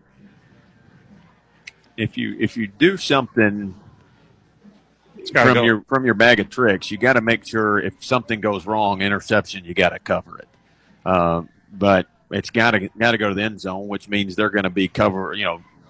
We got 2 good athletes, in Dalen Thomas and Jackson Bird, and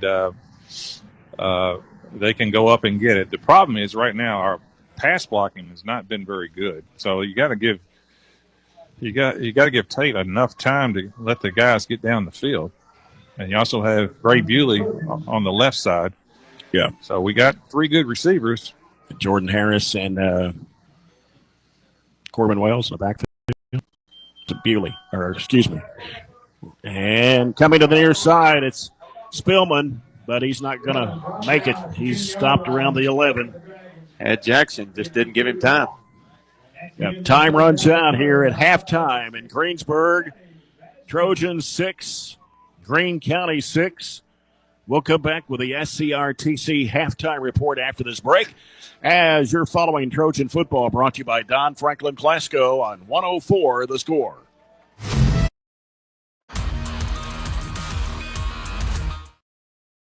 Are you looking for high-quality, cost-effective, and highly visible advertising? At ATM Media Solutions, we offer large-scale marketing with ease. We have 4 LED billboard locations: Highland Pharmacy in Sonic, the intersection of 31E and Trojan Trail, Highway 90 East, Burkesville Road, and our newest location in front of Gondolier. Call 270-629-4542 to get a quote today.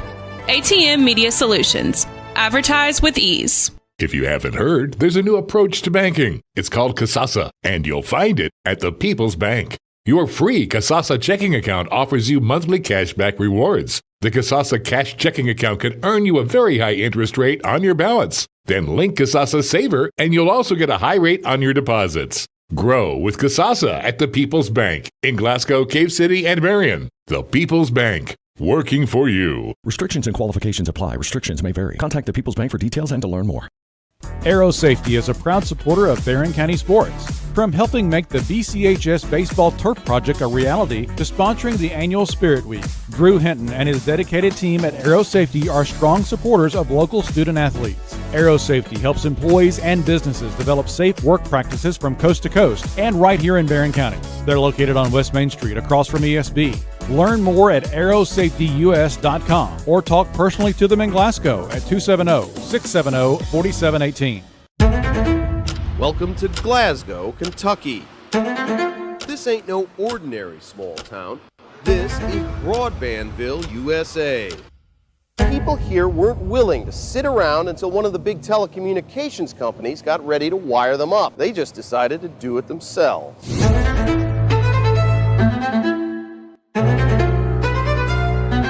In Glasgow, the future is now.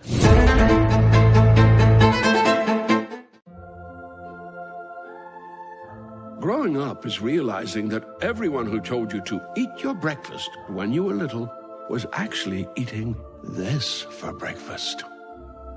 It's your turn to take your place at the breakfast table and savor the taste of culinary independence with freshly toasted bagels at McDonald's. Indulge in the breakfast you've always wanted and start the day off the right way, your way. Ba-da-ba-ba-ba. Aero Safety is a proud supporter of Barren County sports. From helping make the BCHS Baseball Turf Project a reality to sponsoring the annual Spirit Week, Drew Hinton and his dedicated team at Aero Safety are strong supporters of local student athletes. Aero Safety helps employees and businesses develop safe work practices from coast to coast and right here in Barren County. They're located on West Main Street across from ESB. Learn more at aerosafetyus.com or talk personally to them in Glasgow at 270-670-4718. Get a great deal on select Kubota equipment. The BX Series is the #1 selling subcompact tractor in the U.S. The versatile lineup is built to help you make the most of your land. Right now, bring home select Kubota equipment for 0 down, 0% APR for up to 72 months on select BX models. Now through September 30th. See us or go to KubotaUSA.com for full disclaimer. Your local Kubota dealer is J&J Sales, 1311 West Main Street in Glasgow. Hey Lindsay, it's been really hot, and with warm weather comes pests. Well, Billy, at Southern States, we have bug sprays and pest control products to use around your home. We want you to be able to enjoy the summer pest-free. And outdoor grilling season is also here. Everyone can get their propane tanks for your outdoor grills and fire pits filled at Southern States in Glasgow. Propane summer fills are also coming up. Call 651-6167 or 651-2159 for your local Southern States. And we are now on 120 Cross Street, just off 31E South. I just did it, but I waited way too long. Trust me, it's about time you left cable TV behind and started saving with MyStream TV from SCRTC. Already have TV with SCRTC and you still have cable boxes and wires everywhere? Talk to SCRTC about MyStream TV and compare it to your current service. service. The best thing about MyStream TV, you'll save money and get up to 1 gig symmetrical internet. Visit SCRTC.com and click on the MyStream TV logo at the top to start saving on cable today. I thought at one time the weather was probably going to be an equalizer, and that may be part of it, but you give Greene County a lot of credit, too. I thought they played super, and we've not been very sharp. Way too many penalties. We've had 2 touchdowns called back, I think 1 legit, 1 questionable, and now we're in a fight for our lives, I guess you could say. Only 6-6 right now. For Greene County in the first half, they rushed it 16 times for 93 yards. They were led on the ground by Darius Anderson. He carried it 10 times for 45 yards. Passing, Paxton Floyd only threw it 1 time, 0 for 1, 0 yards. 93 total yards for Greene County. They had 7 first downs. They were penalized only 1 time for 5, and they have turned it over twice. And the last turnover was the big one, in which it was number 20, Jordan Harris, basically just ripped it out of the ball carrier's arms and returned it 35 yards to set up the Barron's only score, which was a drive that lasted, 4-yard drive. Yeah. So if it wasn't for that, we'd probably be in a deep hole. So 6-6, not a lot of offense for Greene County, but they've been effective for the most part. Really easy stats to do tonight. There's just rushing pretty much. 28 plays, 140 yards. We rushed it 26 times for 139 yards, led on the way by Jordan Harris, 8 carries, 91 yards. His big one there, the 54-yarder that, just kind of ran out of gas, or we could have maybe possibly taken the lead and ran out of time before we had a couple more shots at the end zone. Wells has a carry for 2. Dalen Thomas has 3 carries for 26, had a big, nice run called back, a touchdown run called back in the first. Kearney has 3 carries for 10. Tate has 9 carries for 5 yards. Bray had 1 carry that did not net yards. And Jackson Bird had 2 carries for 5. Passing-wise, we're 1 for 1 yard, and that went to Bewley. First downs, we had 6 of them. Penalties, we had way too many of them, 8 for 60.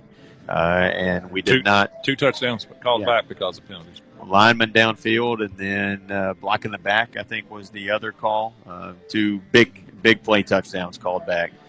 We did not turn it over officially. We had a turnover. I guess you can debate either way if we did have that turnover. It was a turnover on downs where we didn't pick it up and gave them the ball back. So probably I've been in and out of the booth and in and out of the radio. Sideline, definitely probably the poorest half we played all year. A lot of factors that have gone into that. I think you really have to, in my infinite football wisdom, you really have to probably condense the playbook tonight and really just run, 5 or 6 different plays, and that's all Greene County's doing, and they're clearly hanging tight with us tonight. So they get the football back to start the second half, and we have to find a little bit of the Jordan Harris energy and see if everybody can really pick up on what he's doing. Definitely the player of the game and the ton of tackles, leading rusher, had the big fumble recovery, almost returned it for a touchdown. That's got to be a little bit more contagious. And it obviously doesn't help when I have an on-field report there that says it's freezing out there, in addition to the fact that the wind is howling and it's raining sideways, a good steady rain. So it's not a fun condition to play in by any means. Our halftime report's been brought to you by SCRTC, the NFL Network, now available on SCRTC Channel 124 or 424 in high definition. And it's 64 degrees, and it feels like 63, it says. Winds are out of the northwest at 15 miles per hour, gusting to 25. So you can tell it by looking at the lights, the football lights here on the field. It's a tough night to play. I'll say that. It definitely is. This is 104.7 FM and 1230 AM, WCDS Glasgow, 104 The Score, 104thescore.com. As we just passed 8 o'clock here in Greensburg, we'll come back and we'll take a look at the Barren County sports report from other sports going on at Barren County High School, brought to you by Riley Dental Group. When we come back after this break, again, the score here at the halftime stop is Barren County 6, Greene County 6, and you're following Trojan football, brought to you by Don Franklin Glasgow on 104 The Score.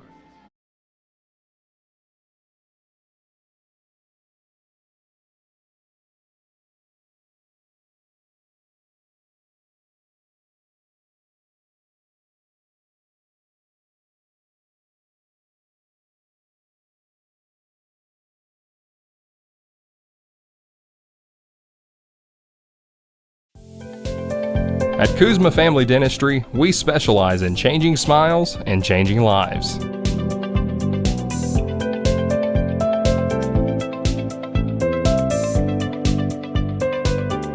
If you'd like to experience this wow factor transformation that not only can change your smile, but change your life, give Kuzma Family Dentistry a call at 270-651-2638, located at 501 West Main Street in Glasgow.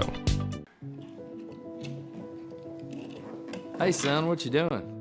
Daddy, I'm gonna own a dealership one day. All right, I'll dream with you. From one small dream to over 25 dealerships in the state of Kentucky, we have set out to provide Kentuckians with reliable vehicles and the best customer service for over 50 years. This may have started with a simple dream, but our dedication to our customers will go on for generations. We've got you. It's a pledge to make sure you're always taken care of. A pledge that your Touchstone Energy Cooperative honors each and every day. When it comes to keeping things running smoothly or getting them back on track when they're not, we've got you. Always.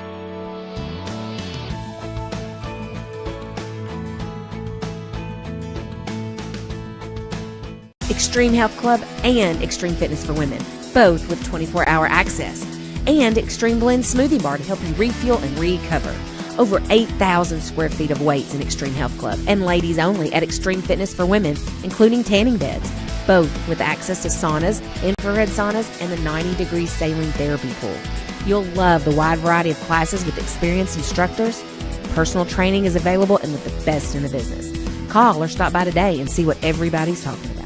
If you haven't heard, there's a new approach to banking. It's called Kasasa, and you'll find it at the People's Bank. Your free Kasasa checking account offers you monthly cashback rewards. The Kasasa Cash checking account can earn you a very high interest rate on your balance. Then link Kasasa Saver, and you'll also get a high rate on your deposits. Grow with Kasasa at the People's Bank in Glasgow, Cave City, and Marion. The People's Bank. Working for you. Restrictions and qualifications apply. Restrictions may vary. Contact the People's Bank for details and to learn more.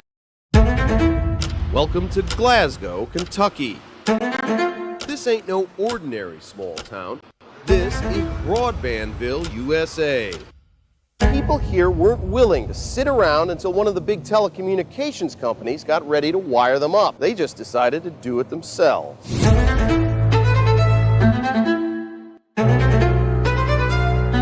In Glasgow, the future is now.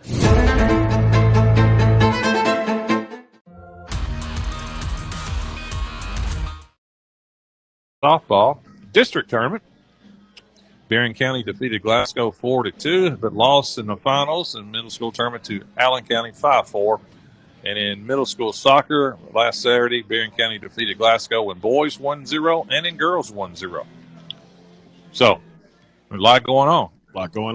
Congratulations to the 4 girls who made the state tournament in golf. Right. Make sure you get all the latest scores and results. You can check it every day from middle sports to high school sports each day on the Barren County Schools District website. Go to barren.kyschools.us. You click the menu, scroll down to athletics, and click sports report, and you'll get all the sports scores and results that John just read every day as we keep that updated online every day for you. Well, when we come back, we'll get set for the Farmers RACC Jackie Browning Memorial second half kickoff.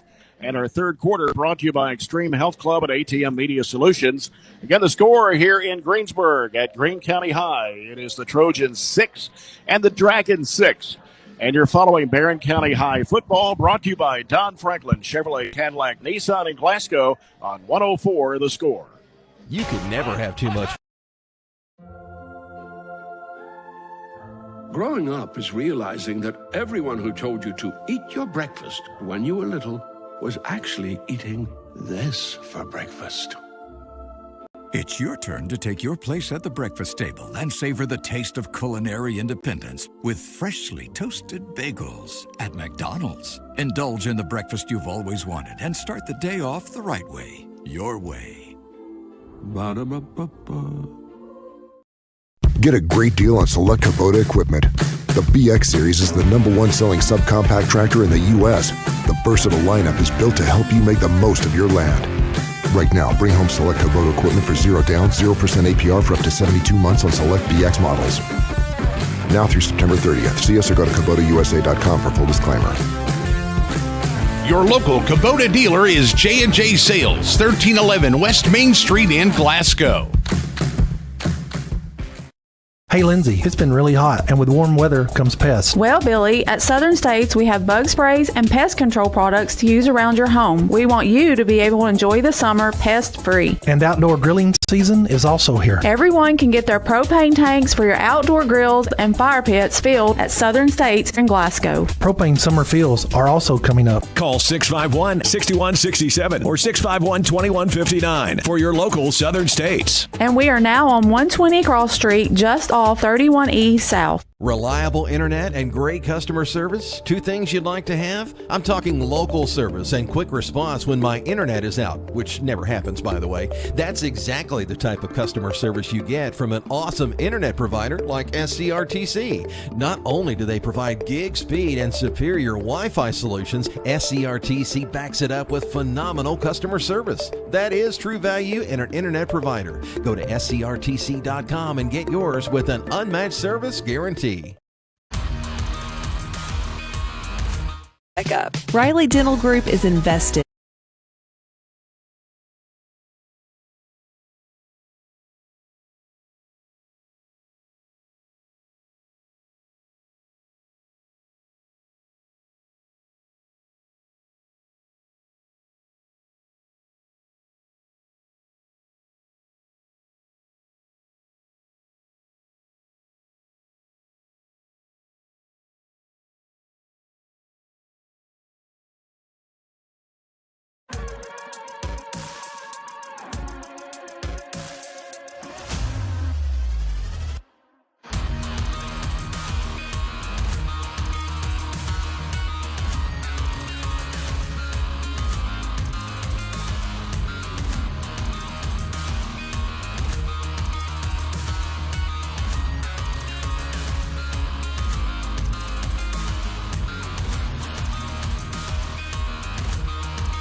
By Don Franklin Glasgow. Now back to Jay Turner. See Jackie Browning Memorial second half kickoff, and it's going to be taken around the 20-yard line as they bring it upfield to the 35, and that was number. That was Anderson. Was it Anderson? Okay. So Anderson on the kickoff return for Greene County. 6-6 the score is we're in the early part of the third period. And that rain wins coming down, as it has all night long. Greene County moving from right to left. And it's Bloyd taking the snap, hands it off. And Anderson breaking through again. And finally the Trojans bring him down at about the 42, maybe the 43-yard line. It's close to a first down, about a yard short. Yeah, Bray Bewley had to come in and make that tackle, gain of 9, right up the gut. 2nd down and 1 for the Dragons.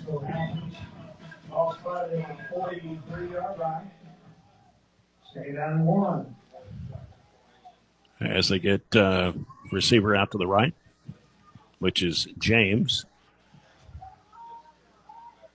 And here's Bloyd. Another handoff and a stop, and I believe he got the first down there. Anderson on the carry. Down for Greene County. Exact same play they just ran on the first down play. That one was defended much better, but all they needed was about a yard and a half. So Greene County has it at their own 44.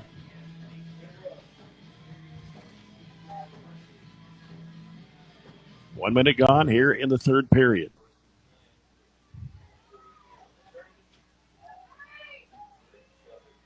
And Boyd. Under center takes a snap. He's going to hand it off, coming to the near side. Breaking back in the middle. Tackle made right around the 46. That was Shuffett on the carry. Yeah, it was 17 for the Trojans. Taylor Browning. Browning on the tackle, as well as Corbin Wells. Good job by Shuffett just to get back to the line of scrimmage. Tried to cut it outside, but fortunately we stayed home there. So a gain of almost 2. It's 2nd and about 8. Close to 9. And time call for a moment.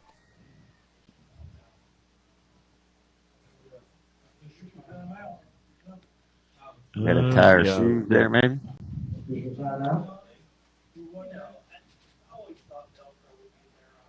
Unless I'm seeing double vision, we had 2 Trojans tie their shoe. Mm-hmm.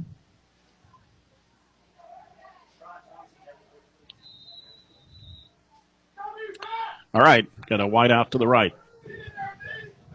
And Bloyd under center takes the snap, takes the handoff, rolling out right. He's looking to throw. The pass is going to be incomplete at around the 40. Yeah, they went play action that time, and really nobody open. It was pretty good coverage that time by Jackson Bird. He had his head turned. I don't think he could have intercepted if he turned his head. The ball was thrown out of bounds. So 3rd down for Greene County. About 8 yards to go. With Hudson Fields, the receiver out to the right, and they've got James to the left. And there's the handoff, trying to wrap up the running play. back. That's 77 for the Trojans that time. Sean Brody, and also 44 for the Trojans, too. Colton Thomas in on that play. Was that Bishop on the carry? Number 6? Number 6, yes. Yeah, Bishop. They 4th and 9. are taking a second to make a decision. This is no decision. We got Bloyd back looking to punt. Last time we, in Bray's defense, it's tough not to catch it. Right. It's tough not to catch it. If you have any doubt, you just let it go because the ball's going to be wet and slick. Yeah. That one's going to take a nice roll and a bounce to the 15. It's Bray Bewley trying to cut up field, but he goes out of bounds with it around 20. That was a good job that time by Bray. That ball was a line drive, and it hit. And if he had not have caught it on the bounce, that ball could have been easily gone all the way inside the 10. That's a good play by Bray. That's about the best he could do with it. He got a few yards on a return, but they had kind of pinned him in a corner, so not much we can do. So we do the first part of what I think we really needed to do, and that's to get a stop. The second part of it is I think we just pounded up the middle. Pound it, and kind of wear them down a little bit. A tough night to play football, but, we get a big play and we can really change this game. Bray Bewley is the receiver out to the left side. And handoff. Kearney, nothing. Yeah. Actually, maybe a yard loss. It will be a yard loss. Well defended by Greene. They've been very good defensively. We've had 3 big plays, 2 of them called back. Now we basically just ran out of time. But other than that, the yardage have been hard to come by. Second down at 11 for the Trojans. 8:53 to play in a third period. We're tied at 6. That's part of the reason we don't have time to get the football. They are getting a tremendous push. We just have to make a move to get around it. Spillman takes the snap. He's rolling. He is looking. He's scrambling, and he got rid of the football. Coming to the far side of the field, broke another tackler, and then trying to get back across again, coming to the near side, and tackle. There's a late flag. That is going to be a unnecessary roughing, probably a targeting type penalty there.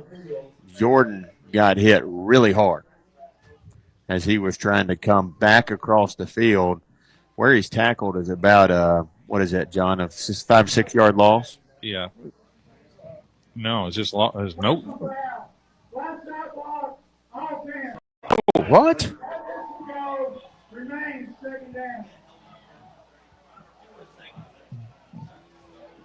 Gee whiz. I didn't see it. I mean, I don't know.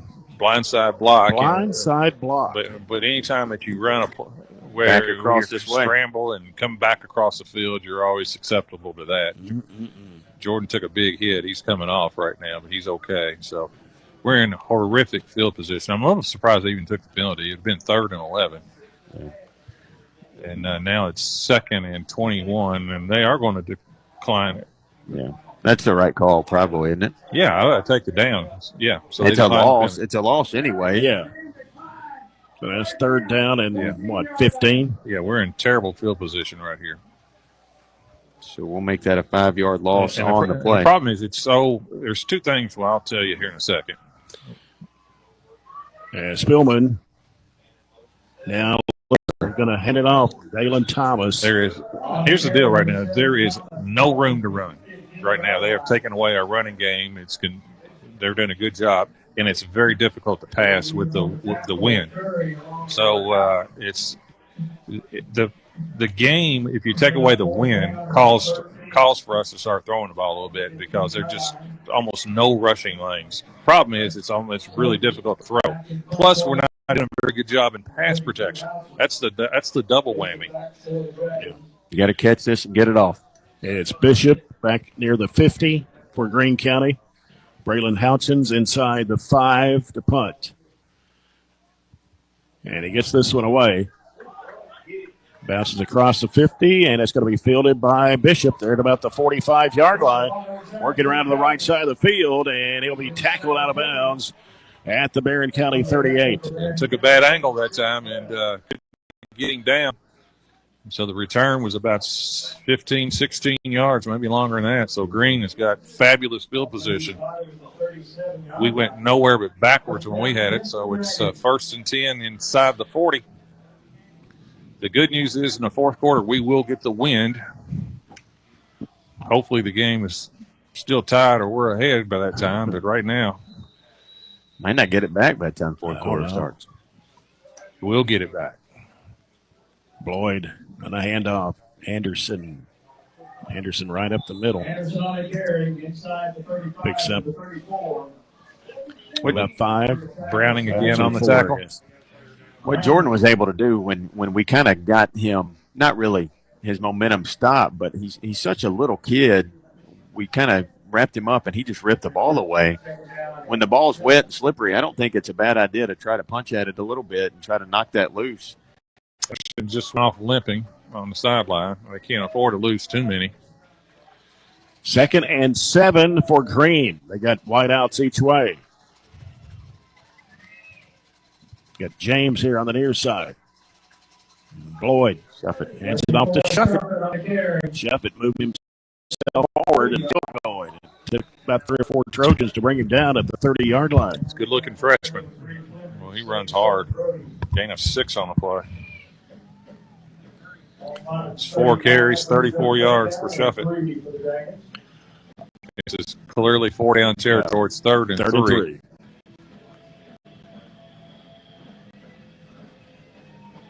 Right in the middle of the field. At the 30. They're going to send to the right side Hudson Fields. To the left side is Deacon James. Lined up in the eye. And Barren did not. We jumped. We just didn't cross the line of scrimmage. Timeout early there. They were trying to get us to jump, and I don't think they had a secondary plan because we had pretty much done that every time they'd ask us to. Yeah, not a bad ploy because we have bit 2 or 3 times tonight. Yeah. 5:51 to go here in the third quarter here in Greensburg with the Trojans and the Dragons deadlocked at 6-6. Not a great night to be a White Sox fan. They officially set the record for most losses in a year.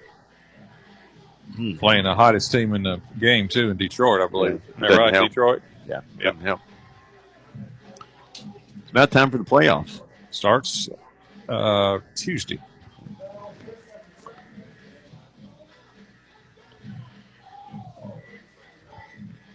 Third down and 3 for Greene County.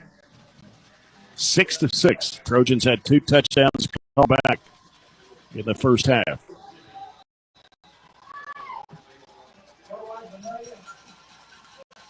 Floyd hands it off. Shuffit. Going up the middle, still going with it. For a freshman, he's turning it out the yards there. It's to the 25 or maybe the 26. So for a freshman, he just ran over us. He kind of laid the hit instead of us doing that, didn't he? Yep, he shoved us back. And a first down for the Dragons. That is their 9th first down. 7 on the ground, 2 by penalty.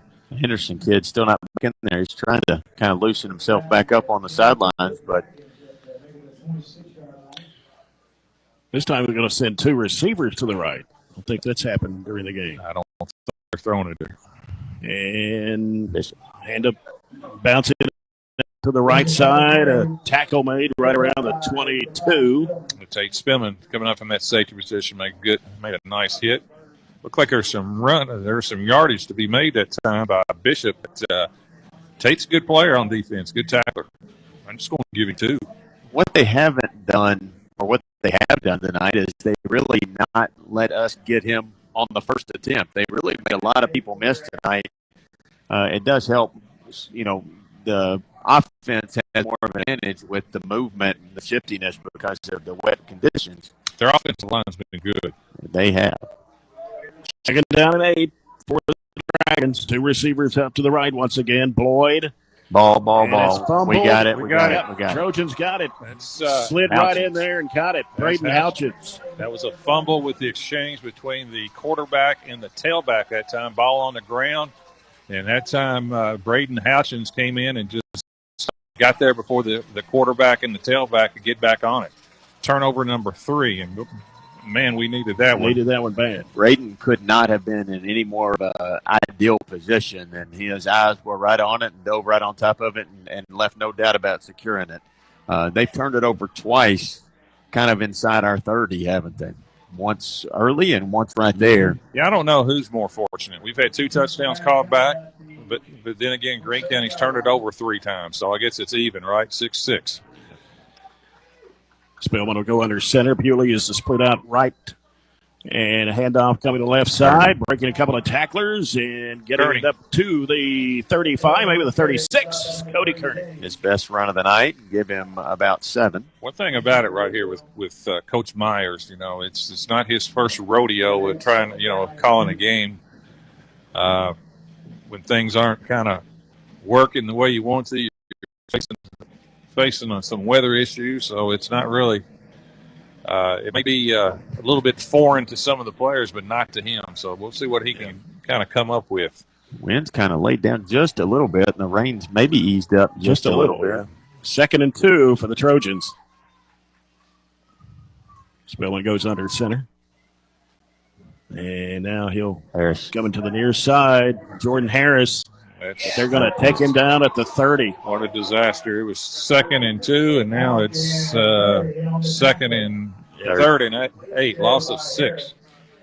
Trying to go wide, and that was extremely wide that time, and just kept going backwards. Trying to make Jordan has made a lot of big plays. He's trying to make sometimes it's better just to take what you can take and play the next play. And that was a loss of 6. So we 3rd down and 8 now for Barren. 3:13 to go in a third. tied at 6. The flag is not blowing, but it also may be glued to the pole. I agree. It looks like it's wrapped around the pole. I do think we're probably going to throw it here. Oh, play clock down at 1. Timeout. We got to. They made it just in time. And bringing it to the outside, 40, 45, going forward with it all the way to the 50-yard line. Jackson Bird. That's always. Or no, Thomas. Dalen, I'm Dalen. sorry. I saw Thomas. part of the number, and I thought it was a 2 instead of a 7. 19. Dalen Thomas. There's a late flag by the head referee. Yeah, just what's called this this all about? It's a sideline warning. Sideline warning. Boy, he is. He's very demonstrative with his game control. Yeah, what you mean by say is he likes everybody to know who's in charge. You can see that real early. So those are these little sideline warnings. And what happened is we were celebrating after the run. That's why I don't like the call. The sideline was kind of celebrating. It was after the play, it wasn't during the play, and it didn't affect the sideline official. He didn't call it. It's the referee. Didn't have anything to do with it. Backfield split. Harris goes in motion. The handoff comes to Corbin Wells, bouncing to the outside, but a tackle made right around the 50-yard line. Grady Shuffett. Gain of 1. That's the freshman. Yeah. Only a gain of 1. They just haven't let us bounce it very much, and maybe even more reason they keep just simple. Well, they always have. It's Greene County. One thing I can tell you for sure, they always have good athletes. So it's, generally team speed wise, they're going to be equal or not better than most teams they play. They're not real big this year. I mean, their line's big, but some of their skilled players aren't big. They're young, but they do have good speed. Spilling under center. And Dalen goes inside there. It's Dalen Thomas. And they'll get it fumble to at the end, but it went out of bounds. It's already out of bounds. But the bad thing is you mark it where it goes out of bounds, so instead of a gain of about 5, you get a gain of a half yard. That's our second fumble that we've gotten away with. It's gone out of bounds, so I guess that's good. 3rd and 7 for the Trojans. No matter what happens on this drive, as long as we don't fumble or turn it over, we have flipped the field at least. That's why I don't think this is an automatic 4-down territory. Minute 37 to go here in the third quarter. I think if we get half of it, we'll go for it on 4th down. If not, I think we'll punt. The play clock is down at 5. 3 receivers on the near side. Rolling out to the right. Spillman looks to throw. The pass is complete to Jackson Bird. Great throw. At the 29-yard line. Got some time. I didn't see the lineman that was able to get him a little bit extra time, but Jackson came back and got it. Perfect job there working the sideline. Yeah, a little out pattern that time. And got Tate that time rather than stay in the pocket. He got outside the pocket, rolling to the right. Made a nice pass. Gained him close to 20 on the play. Bird's first catch. I mean, it's only our second completion. It's taken us a long time tonight too to get to the playoff. We've been right at 1 second several times. This time we got a little bit more time. Yeah. Down at 5, timeout. Not enough because we were in motion, had to call a timeout. So I don't really know what's the deal, to be honest with you. We've not had these. For the most of the time, we are going to run the clock down the last few weeks against Glasgow and even against Monroe. We do that, but we're always at the line and kind of doing that. Right now, time we get to the line, sometimes we don't have 5 seconds to make any adjustments. It seemed like it has taken us a long time to get the play in all year, though. And that puts us in a position where we don't really get comfortable lined up or get in motion and always have a ton of time to run the play. 1:32 to go in the third quarter. 6-6. Trojans have it at the Greene County 29. We ran, 5, 8, 9 plays this whole half, or this quarter.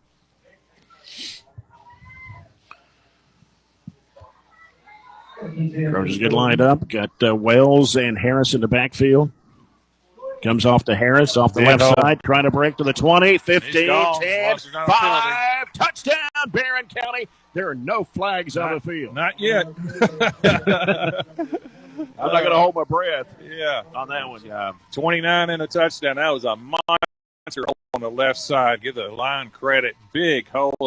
And once Jordan got to that second level, they weren't catching him this time. Big play. Now we need this 2-point conversion.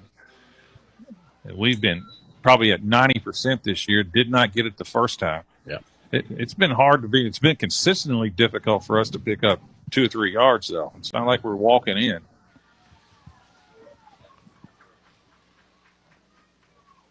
Got Wells and Harris in the backfield. And here's Spillman rolling out to the right, looking toward the end zone. It is caught. 2-point conversion. Great throw and good concentration by Dalen Thomas. Caught it right to the right side of the end zone. Right side, and got his feet down, too. And there was a Greene County guy there as well. So great concentration by Dalen and perfect throw that time by Tate Spillman. I was almost getting ready to say, I don't know if we'll be able to run it in. So it was a good call that time by Coach Myers, going a little play action. And Tate throws it so well on a run, especially going to his right. We'll take it. Barren County now leads 14-6 with a minute 24 to go in the third. Well, the good news is we got the lead. And what's really good news is that after this quarter, it's 1:24 left, we're going to have the wind advantage, which is a big advantage. So I wouldn't be surprised if Greene gets it right now. If they can throw it at all, they better start throwing it in the next minute. I haven't seen them have or show that they have that capability. They threw it pretty well last week, though. He had 2 touchdown passes last week against LaRue. Short kick gets caught at the 38 by number 14, Mason Collins. Another freshman. They got a bunch of freshmen. They got a bunch of them in play. But Jordan Harris with a 29-yard touchdown run brought to you by Hatcher and Sandler Funeral Home, giving the Trojans it's a 14-6 lead as Dalen Thomas got the 2-point conversion of the pass from Spillman. Well, we've gotten some stops here. We got to stop, and then we scored. That's a good start to the half. But if we've seen anything, Greene County's not giving up tonight, not laying down, even if we do have a slight momentum edge with the lead. The back in there, two's back in there, Anderson. Greene County, it's Boyd off to Anderson. Anderson gets across the 40 to the 42-yard line. Waylon Clemens on the tackle. You can tell how dangerous Greene would have been because Paxton Boyd, their starting quarterback, he's only a freshman doing the best he can. But when they lost Hodges, now Hodges 6'4" quarterback, he wore us out last year. You know, that's a 3,600 yards in 2 years. That's a big change in how you want to play. 33 touchdowns. Say he'll be back for basketball? Sometime, yes. Wideouts left and right for Greene. Here's the snap deployed. A handoff to Anderson again. There's a flag on the play. It's normally a hold. It'd be the first major penalty against Greene if it is. I'm going to say it may actually be a Greene County penalty. Nope. He's motioning face mask, though. It wouldn't be against Greene. But he's pushing him back, though. Personal foul. Face mask. Offense. Face mask on Greene County. On the offense. I have don't see that very often. Sometimes I've seen a receiver or a running back when they do the straight arm get a hold of somebody's mask. I didn't see that one. They usually say more illegal hands to the face or something like that with the offense, but it's the Dragon's second penalty, so now it's 2nd and 20 with 38 seconds left in the third. And they're backed up their own 28. There's Boyd. Almost dropped it. The throw over the head of the receiver, which was Deacon James.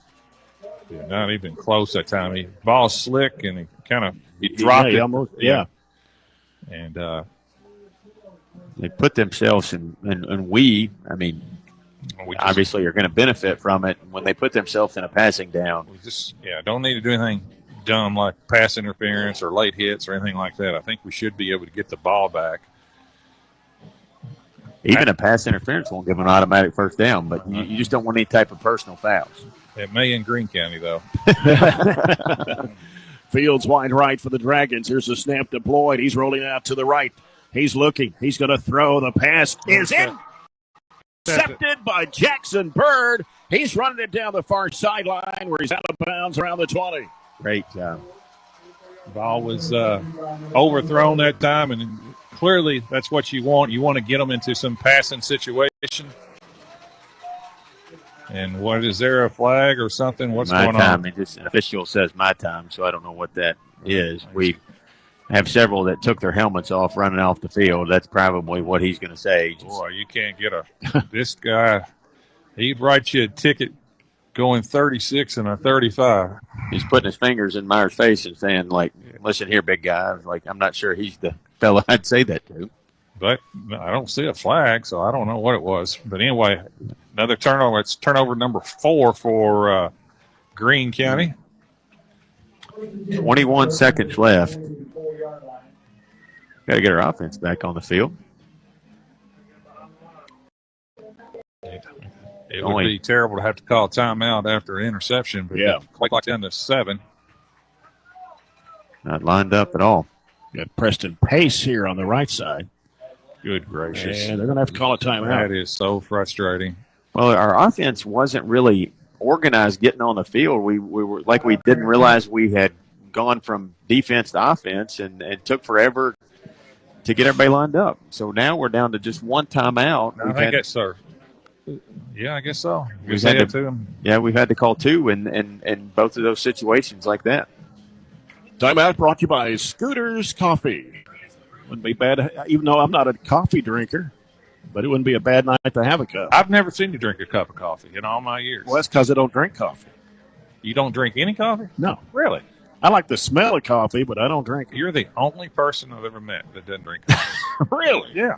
Well, if there was a decent place on the way home, we could get us a cup of coffee. Everywhere's closed. We can stop. We can stop here before we get out of town. Oh, I can get you some coffee before we leave. I can call my aunt and she can bring you some coffee. I was going to say anything besides gas station coffee would be good. Well, maybe a couple of fast food places open. All right, here's the handoff coming to Thomas. Trying to go around left end, and he's going to be tackled just, I don't know if he got a yard or not. Last play of the quarter. So that will end the third period of play. He didn't get anything by the marker there, did he? As the official, okay, now the clock comes to 0-0, and we'll go to the fourth quarter with Barren County leading 14-6 over Greene County. It's your following Trojan football brought to you by Don Franklin Chevrolet, Cadillac, Nissan, and Glasgow on 104 The Score.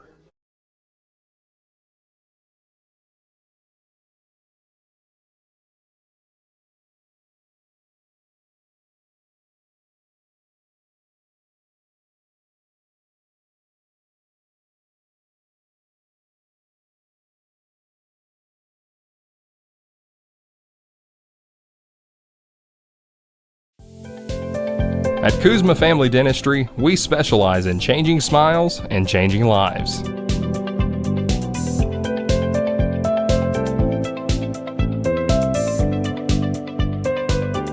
If you'd like to experience this wow factor transformation that not only can change your smile, but change your life, give Kuzma Family Dentistry a call at 270-651-2638, located at 501 West Main Street in Glasgow. Hey, son, what you doing? Daddy? Main Street in Glasgow. Live coverage of Barren County Trojan football presented by Don Franklin Glasgow. Now back to Jay Turner. Billman throwing toward the end zone, and it is incomplete. It wouldn't have mattered. They called a hold on Barren by the Mr. White Hat. There's only been 2 guys throw flags tonight. That's exactly right. He likes to hear his voice over the PA system, I guess. The White Hat and what is that? The umpire are the only 2 that have really thrown any flags. So the Trojans will be backed up here as we started the fourth period of play. This fourth quarter is brought to you by CPC Commodities, proven at our farm and made for yours. Jay Turner with John Butler, Robert Bauer here in Greensburg on a wet Friday night. Yeah, we got the wind going our way, and it is really blowing again now. Yep. Second and a lot. You don't have to pick it all up right now. Second down and about 20. We're not going to be punting where we are now. So 3 receivers out to the right, 1 to the left. And here's Spillman out of the gun, takes a snap. He's looking, going to throw it across the middle. It is going to be incomplete. Boy, he was wide open too. That was intended for Briggs Harris. He was wide open on the post pattern. Tate had to get rid of it, though. He had a guy kind of barreling down his face, stood in there and tried to let it go. Ball really kind of fluttered on him, and that's part of it. It's just the wind, too. Yeah, even though you got the wind, that doesn't mean it's going to be a tight spiral there. He was open. 3rd down and 20 for the Trojans from the Greene County 34. Fourth quarter here. Trojans 14, Greene County 6. We got play clock at 10, and we're not even in the huddle with the play. That's kind of what I was talking about. You're going to have to hurry. It's down at 4. They get lined up. Spillman under center. Thomas in motion right. Fakes a handoff, then throwing it actually back inside to Briggs Harris. And I don't know. And I know the play didn't work, but I just think it's so hard for Tate and everybody else just to really get your mind focused on what you need to do if you're always running to the line with 1 or 2 seconds on the play clock. Now it's 4th and a bunch, so this ball has to, could actually punt it if we wanted to be honest with you. May not be a terrible idea. But we're going to go for it. Yeah. There's 3 receivers out to the right. 1 to the left. Thomas comes in motion and goes back right. Here is Spillman. He's being chased. He's going to have to do something with it. Throws the football, and it is going to be incomplete. I don't know what we're doing in terms of blocking for the quarterback. The way it looks is these are screen passes, but I mean the Greene County guys are back before take a step back. And Jackson had a little bit of an angle coming across, and that's who he was trying to get it to, and he would have probably not picked up the first down, but still we would have had a chance. But the problem is Tate doesn't have a chance. No, he has no chance. I mean, when I say nobody, I mean it looks like a screen, but I don't know if it is a screen. Because how quick they're getting back there. Right. Floyd, underhand pitch, and trying to take it upfield, but it's cut off about the 39-yard line. Gain of 2. That was Anderson. Came a long way from over. Oh, no. 10-42, 1 possession game. 14-6. 2nd down and 8. It's a long way. I'd rather be 14-6 and down. That's true. Especially with the wind advantage that we have. Anderson going out of the ball game for Greene. Yeah, he's been in and out but I think they kind of rotate anyway. Shuffett's now in. Yeah. Here's a snap and a handoff up the middle and getting across the 40 to the 41. That was Coates and Thomas on the tackle. Shuffett's been running over people. I mean, it's hard to say he's a power back. He's not a huge kid, but he's limping a little bit out. No, what I think they're trying to do is with their young backs is they don't want to overrun the freshman sophomore, which is smart, to be honest with you. Tate was able to get a big hit on him there, though, but still picked up a couple yards. 3rd and 6 for Greene County. The 2 receivers out to the left. And Floyd. And off again, coming to Shuffett. Shuffett trying to get to the 45. Waylon Clemens. Waylon yanked him down. All right. Still about 2 yards. 4th and 2. He picked up more than I thought, to be honest with you. I thought he's only 3 yards. Now it's 4th and 2. What do you think?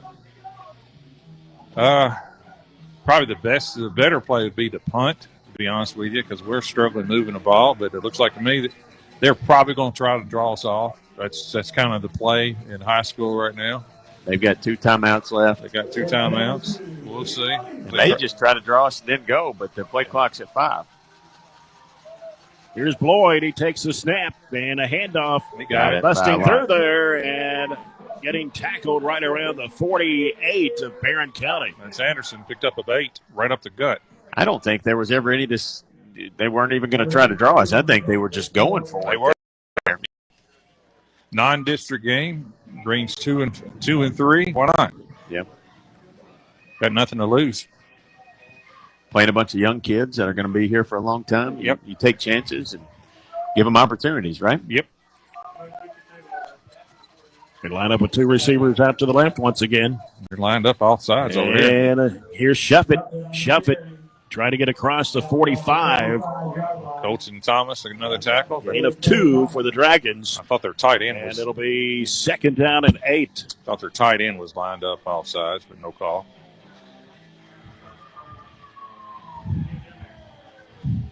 So Greene County 2nd down and 8. Got to keep this door shut. 7:54, 14-6. Trojans. Good, tough football game. Yeah, it is.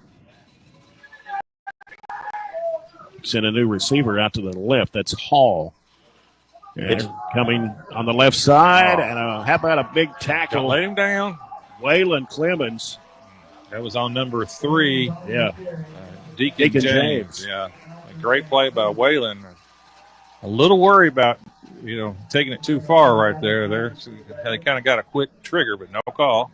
Or even just taunting, celebrating. And we didn't do that, but I'm saying, like you said, they, any little thing or maybe liable to drop the yellow hanky. 3rd and 9. Ball is on the Barren County 46. If they went for it a while ago on the other side of the 50, they're probably thinking 2 plays to get this 9. Wideouts are split. And a handoff. Oh, missing a tackle. It's all right. We got him. Came back and it's gain of about a half yard. Braden Hasson's back there first and missed him, but then he came back and got back into play again. Good job by Braden. Gain of, 1? And it's 4th. I don't think they got anything. They didn't give him anything. That's Deacon James, the receiver, carried the ball the last 2 times.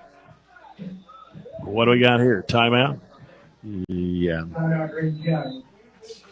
So timeout, Greene County. 6:22 to go in the ball game. It's Barren County 14, Greene County 6. And John, you said I was the only person that you knew that did not drink coffee. That's right. We've got people listening. All right. You know Sharon Young, right? She didn't drink coffee? She doesn't drink coffee either. Well, you're in good company then if you're with Sharon Young. Because she's one of the all-time best. Yeah, she had to send a text and say, well, now you know 2 people. Wow, I did not know that.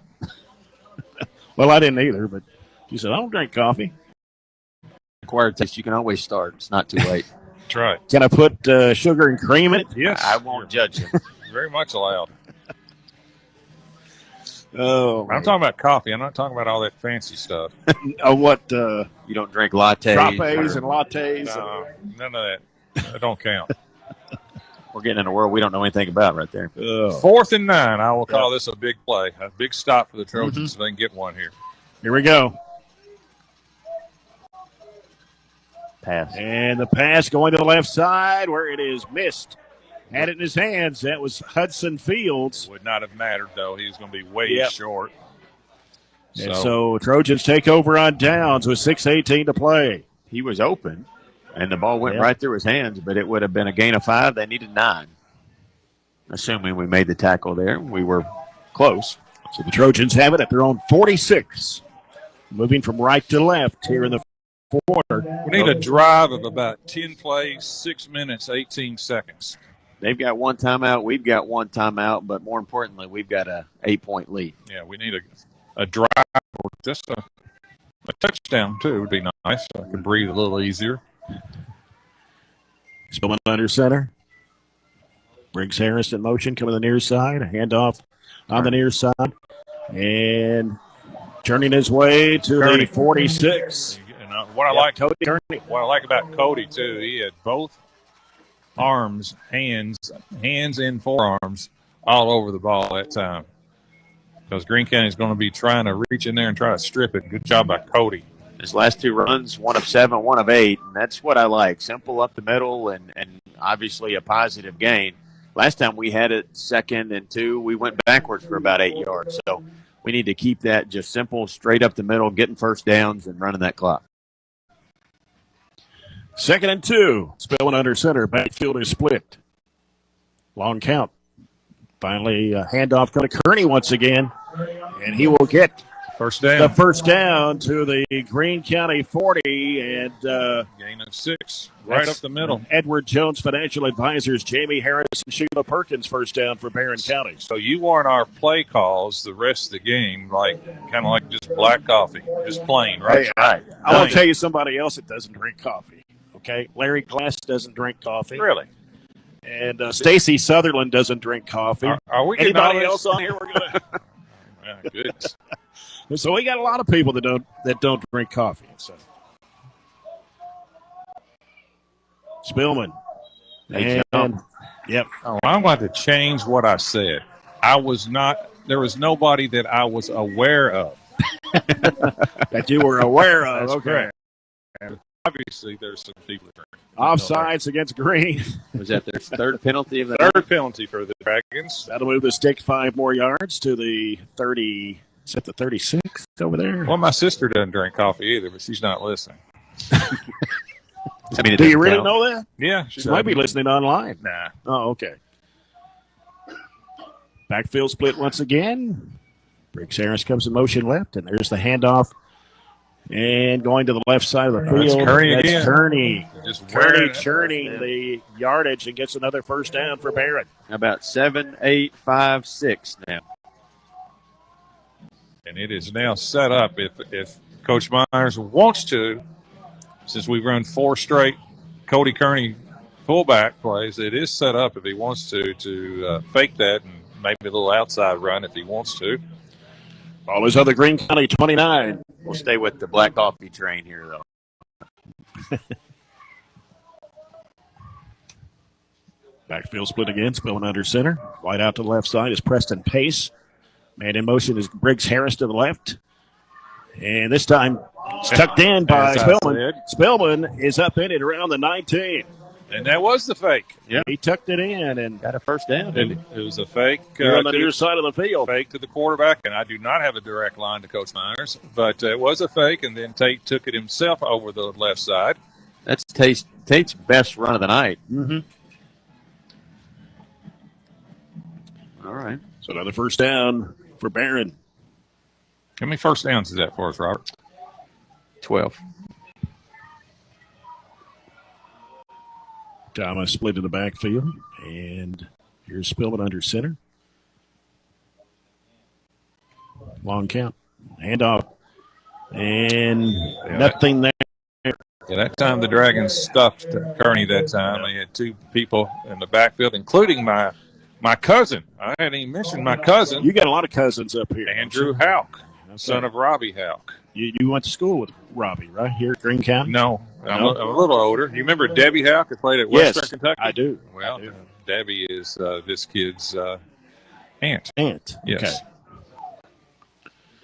All right, it is 2nd down at 11. The Trojans lost a yard on the play. 3:25 to go, leading 14-6 over Greene. As Briggs Harris goes in motion right. Pitch out coming to Thomas. Thomas trying to make the cut to the outside. And he's still going. Still going. Breaking away. Wow. Just go down. Don't They fumble. can't bring him down. What a sack. He is down at the 9 or maybe the 8 on the far side of the field. It took just ran over people. It took 9, probably 8 Dragons to tackle him. Just what an effort by Dalen Thomas. Gain of 10 and a first down. It's at the 8. That was a tall sweep to the right side, and we probably didn't do him justice describing that play, but that was a heck of a run. That was a power run if there's ever been one. He drug one, knocked one over, and just kind of kept going till he got the first down. And we ran more than half of that 6:18 off the clock, and we're still driving. Man in motion left. Spillman on the call. And he's going to keep it coming left side of field. He may take it in. And he made it in. But we got a flag right after he stepped into the end zone. Yeah. They're going to call a hold on the receiver over here. They're going to call a hold on Pace. Number 3 for so the that Dragons. will be 3 touchdowns called back tonight for the Trojans. Yeah, and then Coach Myers is not arguing either. It's an illegal block in the back that actually it did have something to do with the touchdown because it was Tate went around that right there, so it's going to nullify that. He was trying to block. You want your receivers to block, and he was trying to, but it got called that time. So that'll put the ball on the 12. Still first and goal from the 12. Yeah. We have kind of cleaned up the penalties.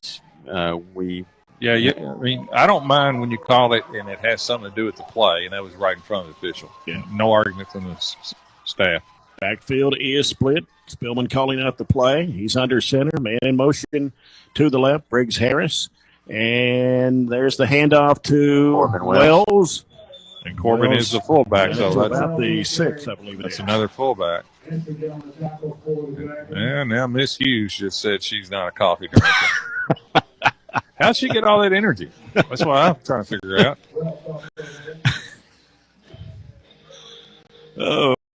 I'm going to have to. Sugar without the coffee. Sugar without the coffee. I'm going to have to get some. Cream and sugar. Cream and sugar. Gain of 5 there for Wells. Ball is at the 7. It's second down. Backfield is split. There's Spillman. Man in motion left. And now he'll give it off to Thomas, and Thomas trying to get into the end zone. He fumbled. The ball was dropped. If it's either a touchback or inside the 1. He's going to mark it at the half. Thank goodness, because that could have been disastrous. Because if he fumbled it in the end zone before he broke the thing, it would have been a touchback. So Dalen stuck his head down to try to score and did not score. But luckily, it's going to be third and goal from the 1, and this is Tate Spillman. Left front edge of the end zone. James Brown just texted that he does drink coffee. So there you go. Glenna Gardner does not. So let's go right here. Yeah. Spillman. Touchdown. He's going to take it in. Touchdown, Barren County. Is there a flag on the play? No. Tate is maybe the best quarterback sneaker since I'm trying to think. Who's the Philadelphia Eagles quarterback? Right now? Yeah. Jalen Hurts. Yes, he's the best sneaker because what he does, he reads what's going on. He doesn't always just go right above the center. That time he took it outside past the guard that time, touchdown, and that should ice it. And that's 2 Hatcher and Sadler touchdowns, both of them Tate Spillman with a quarterback sneak. And now Jacob Dooley will step in for the extra point. He's been 6 for 6 so far this season. The ball is down, the kick is up, and it is good. And Barren County leads 21-6. Well, I like our chances with now. 1:39 to play. Yeah, I like our chances. We can start warming that bus up. It took a while, but we got there. Well, we honestly have played more within ourselves and more like ourselves this half. I think we, as John, you said early in the game, we knew we were a couple of touchdowns better, if not more, than Greene County, and we tried to get 3 or 4 touchdowns ahead in 2 or 3 plays, and it just didn't happen. And we started pressing, trying to make big plays, and ultimately it worked against us. And now we've tried to play more our brand of football that we played this year to get us to 5-0, and now we have a chance to go 6-0 within a minute 39. Yep. Braden Houchins will kick off from the 40.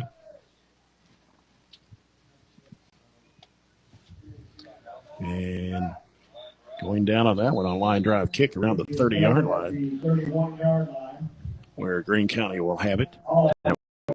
Aiden Hall. We get back into Glasgow. We'll stop at Scooter's Coffee and get us a frappe. A what? John? I know, right? No, I know. You're speaking a different language. Get a caramel. Caramel. Yeah. Just don't want to give up a big play. 21-6, and just keep everything in front. That's the only thing you need to do. Floyd with the handoff. Coming upfield, crossing the 35 to the 37. We'll take that one. Was that There's Brody on the tackle. Who was on? I think it was 2. That was Anderson. Anderson. Gain of 5. Anderson's got 79 yards for the night. I don't think Greene I think they're content to get this game over with, too, now. Floyd on the handoff. And this time it's Anderson again. Yeah. think they're just going to run it and just move on and play another day. Their schedule gets much easier after tonight. They have Clinton coming up. They have Metcalf. Monroe's in that district too. So they've got some very, very winnable games and coming up. Floyd pitches it over on the left side. That is Shuffett. Shuffett gets to about the 39. Braden Houchins is another big hit. And that'll bring up 4th down and 2. I don't think they'll run a play, to be honest with you. They're play clock and the game clock about a second difference. Second in the favor of it can end without another play. Yep. All right. That's the game. No, they call timeout. And I don't know. Did they call a timeout? They sure did. I didn't see that. That's puzzling. With 15 seconds to play. Don't know why, to be honest with you, because they've down 15 and they just ran it 3 straight times, which was kind of telling me they were done. It's not a 15-point play, is it? So I don't really know why they call timeout, to be honest with you. Nevertheless, good comeback. And I really think the comeback started with the fumble recovered by Jordan Harris. Jordan Harris, yeah. And that was at the end of the first half, right? Yeah, that 35-yard recovery that got it all the way down to the 4 or 5. That was a huge play. Yeah. Remind you, you're listening to Trojan football tonight here on 104.7 FM at 12:30 a.m. WCDS Glasgow and online at 104thescore.com. Jay Turner with John Butler and Robert Bauer. Jake Norris, our studio producer, back in the 104 The Score studios tonight as we get ready for our SCRTC postgame report coming up in about 15 seconds. Just got the final score in. Franklin Simpson beats Butler County tonight 35-0. That was about the only other game going on in the region tonight. Wildcats over Bears. Yep. Snap to Bloyd, handoff Shuffett, I believe. Didn't get the first down? Didn't make it. And they have stopped the clock with 10 seconds. We got to run a play because it's a turnover on downs, and they got a flag, and then we got a flag because we kind of reacted in a nonsensical manner there. Listen, there was no blows, nothing like that. It's just the white hat official just calling 2 unsportsmanlike, one on Green and one on us after the play. I just hope he didn't throw our kid out. Good. But it depends on. Unsportsmanlike conduct, white. We also have another dead ball. Unsportsmanlike conduct, white. Oh. What? He just called both on us. Yeah, he called 2 unsportsmanlikes on Barren. I mean, like I said, it had to be words or something. Who knows? I mean, he may have ejected somebody. He just made the ejection motion when he's talking to, and he's doing it again to Coach Myers. So I don't know if that's just him talking about where it happened. Just ridiculous. I'll be honest with you. He's just. But that's 30 yards of penalty right there. Yeah. It's after the play. We should get the ball, but still, just as long as he didn't call both of them on the same kid. The same official started the game on a kickoff after the play with calling an unsportsmanlike when nobody up here saw what he was talking about. 30 yards away. Yeah, and just some guys.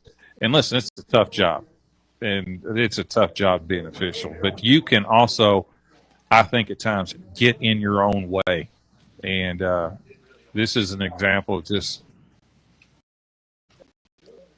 getting in your own way. Probably not too happy being out here when it's 15 degrees. And more reason not to call it. That's right. Get home. Spillman takes the knee, and that will do it. That will finish the game, and the Trojans go to 6-0 on the season for the first time in over 30 years. Wasn't easy. The Trojans are victorious here in Greensburg tonight. Barren County 21, Greene County 6. We'll come back with our SCRTC postgame report after this break. You're following Trojan Football, brought to you by Don Franklin Chevrolet Cadillac Nissan in Glasgow on 104 The Score. Hey, son, what you doing? Daddy, I'm going to own a dealership one day. All right, I'll dream with you. From one small dream to over 25 dealerships in the state of Kentucky, we have set out to provide Kentuckians with reliable vehicles and the best customer service for over 50 years. This may have started with a simple dream, but her dedication to our customers will go on for generations. Aero Safety is a proud supporter of Barren County sports. From helping make the BCHS Baseball Turf Project a reality to sponsoring the annual Spirit Week, Drew Hinton and his dedicated team at Aero Safety are strong supporters of local student athletes. Aero Safety helps employees and businesses develop safe work practices from coast to coast and right here in Barren County. They're located on West Main Street across from ESB. Learn more at aerosafetyus.com or talk personally to them in Glasgow at 270-670-4718. We've got you. It's a pledge to make sure you're always taken care of. A pledge that your Touchstone Energy Cooperative honors each and every day. When it comes to keeping things running smoothly or getting them back on track when they're not, we've got you. Always.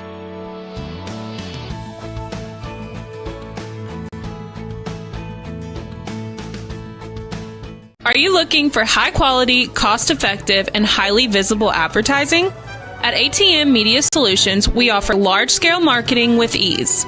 We have 4 LED billboard locations: Highland Pharmacy in Sonic, the intersection of 31E and Trojan Trail, Highway 90 East, Burkesville Road, and our newest location in front of Gondolier.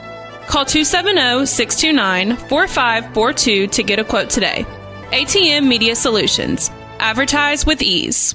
If you haven't heard, there's a new approach to banking. It's called Kasasa, and you'll find it at the People's Bank. Your free Kasasa checking account offers you monthly cashback rewards. The Kasasa Cash checking account can earn you a very high interest rate on your balance. Then link Kasasa Saver, and you'll also get a high rate on your deposits. Grow with Kasasa at the People's Bank in Glasgow, Cave City, and Marion. The People's Bank. Working for you. Restrictions and qualifications apply. Restrictions may vary. Contact the People's Bank for details and to learn more. Welcome to Glasgow, Kentucky. This ain't no ordinary small town. This is Broadbandville, USA. People here weren't willing to sit around until one of the big telecommunications companies got ready to wire them up. They just decided to do it themselves.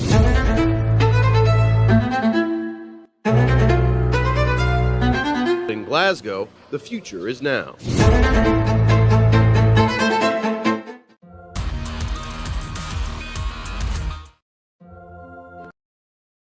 To Jay Turner. On this nasty Friday night, the Trojans get a victory here, though, in Greensburg over the Greene County Dragons by a score of 21-6 as we welcome you to the SCRTC postgame report. And Red Zone every Sunday afternoon at SCRTC Channel 188 or 488 included in the sports package. And here's the scoring summary for the ball game brought to you by Southern States in Glasgow in their new location on Cross Street. Well, Greene County got on the scoreboard first at 6:22 to go in the first half when Greene County's Deacon James scored an 11-yard run to give the Dragons the early lead 6-0. The two-point conversion failed. And then with 2:10 to go in the half, it was Barren County quarterback Tate Spillman, the one-yard keeper, to tie the game at 6-6. The two-point conversion failed. 1:24 to go in the third quarter. Barren County's Jordan Harris scores at a 29-yard run to give the Trojans the lead at 12-6. Dalen Thomas scored the two-point conversion on a pass from Tate Spillman to make it 14-6 Trojans. That was with 1:24 to go in the third quarter. In the fourth quarter, with 1:39 to go, Barren County quarterback Tate Spillman on another keeper from 1 yard out to give the Trojans a 20-6 lead. And then Jacob Dooley, a freshman kicker, comes in and gets the extra point to make it 21-6. Trojans go to 6-0 on the year. Greene County falls to 2-4. All right, let's look at the finals for Greene County. I got one more coffee update. Forrest Wise, one of my favorite people of all time. We did some Caverna basketball. Oh, he is outstanding. He and Judy, think world of them. Greene County rushed it 35 times. He is a coffee drinker, by the way. Okay. Yeah, he rushed it 35 times for 155, and they were led on the ground by Darius Anderson, sophomore, 18 carries for 81 yards, and freshman Grady Shuffett carried it 9 for 50. They did not complete a pass, 0 for 5, obviously no yards, and 1 interception. Total yards for Greene County, 155. They had 10 first downs. They were penalized 3 times for 25 yards. Big stat for Greene County, 4 They fumbled it 3 times. Of course, the big one was the Jordan Harris recovery. That was a monster one. And they had 1 interception. I think it was Jackson Bird on that one, I believe. He had the interception. So the 4 turnovers was huge tonight. And I think we talked about it in the pregame, too. The turnover battle would be huge with the weather, and I think it probably proved to be true. 52 plays, 258 yards for the Trojans tonight on the ground. 48 of the 52 plays on the ground, 237. In that department, led tonight by Jordan Harris, another 100-yard night, 109 on 11 carries. We'll start with the rest of them. There's a lot of guys that touched the ball on the ground tonight. Jackson Bird had 2 carries for 5. Ray Bewley had 1 for no yards. Tate Spielman had 12, a couple touchdowns for 17 yards. Harris had 1 carry tonight. That's Briggs Harris, had 1 carry for no yards. Cody Kearney had 9 for 35. Dalen Thomas had 9 for 63. And Corbin Wells had 3 carries for 8 yards. Tate, 2 of 2 through the air, 21 yards. 2 of 4 through the air for 21 yards. Ray caught 1 for 1, and Jackson Bird caught 1 for 20. We had 13 first downs. We had 12 penalties, which is obviously way too many for 110 yards. But we didn't have an official turnover tonight. And when you go +4 in that department, that's obviously a good sign, and that's what helps you win by a couple of touchdowns there. Nasty night to play football. Glad we got it in. Everybody be safe going back home on some curvy back road.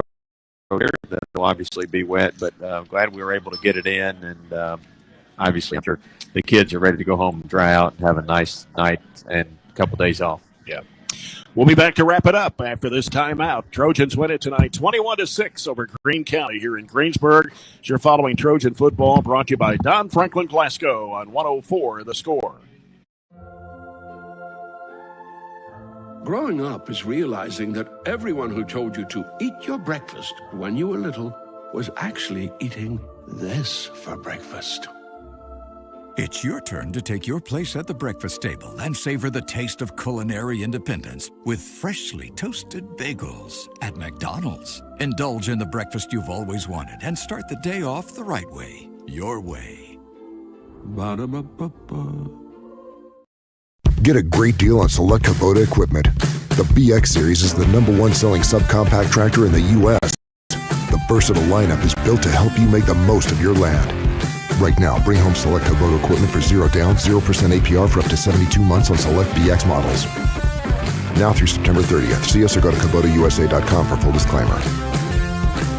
Your local Kubota dealer is J&J Sales, 1311 West Main Street in Glasgow. Hey Lindsay, it's been really hot, and with warm weather comes pests. Well, Billy, at Southern States, we have bug sprays and pest control products to use around your home. We want you to be able to enjoy the summer pest-free. And outdoor grilling season is also here. Everyone can get their propane tanks for your outdoor grills and fire pits filled at Southern States in Glasgow. Propane summer fills are also coming up. Call 651-6167 or 651-2159 for your local Southern States. And we are now on 120 Cross Street, just off 31E South. Aero Safety is a proud supporter of Barren County sports. From helping make the BCHS Baseball Turf Project a reality to sponsoring the annual Spirit Week, Drew Hinton and his dedicated team at Aero Safety are strong supporters of local student athletes. Aero Safety helps employees and businesses develop safe work practices from coast to coast and right here in Barren County. They're located on West Main Street across from ESB. Learn more at aerosafetyus.com or talk personally to them in Glasgow at 270-670-4718. I just did it, but I waited way too long. Trust me, it's about time you left cable TV behind and started saving with MyStream TV from SCRTC. Already have TV with SCRTC and you still have cable boxes and wires everywhere? Talk to SCRTC about MyStream TV and compare it to your current service. The best thing about MyStream TV, you'll save money and get up to 1 gig symmetrical internet. Visit SCRTC.com and click on the MyStream TV logo at the top to start saving on cable today.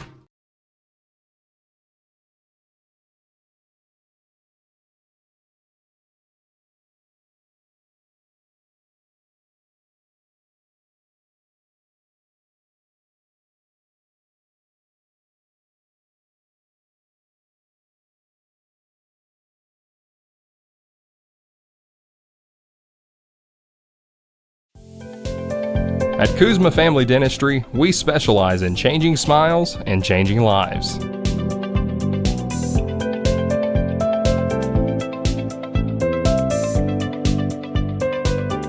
If you'd like to experience this wow factor transformation that not only can change your smile, but change your life, give Kuzma Family Dentistry a call at 270-651-2638, located at 501 West Main Street in Glasgow.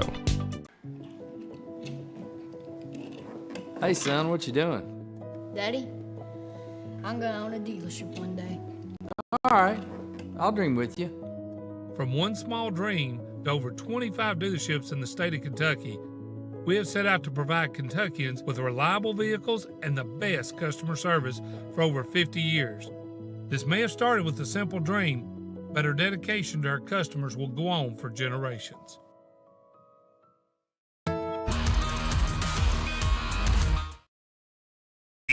Hey, new show sounds great. I want to welcome Calvin. Welcome, Calvin. You're bringing in some youthful energy to the Odd Couple. They can't get enough of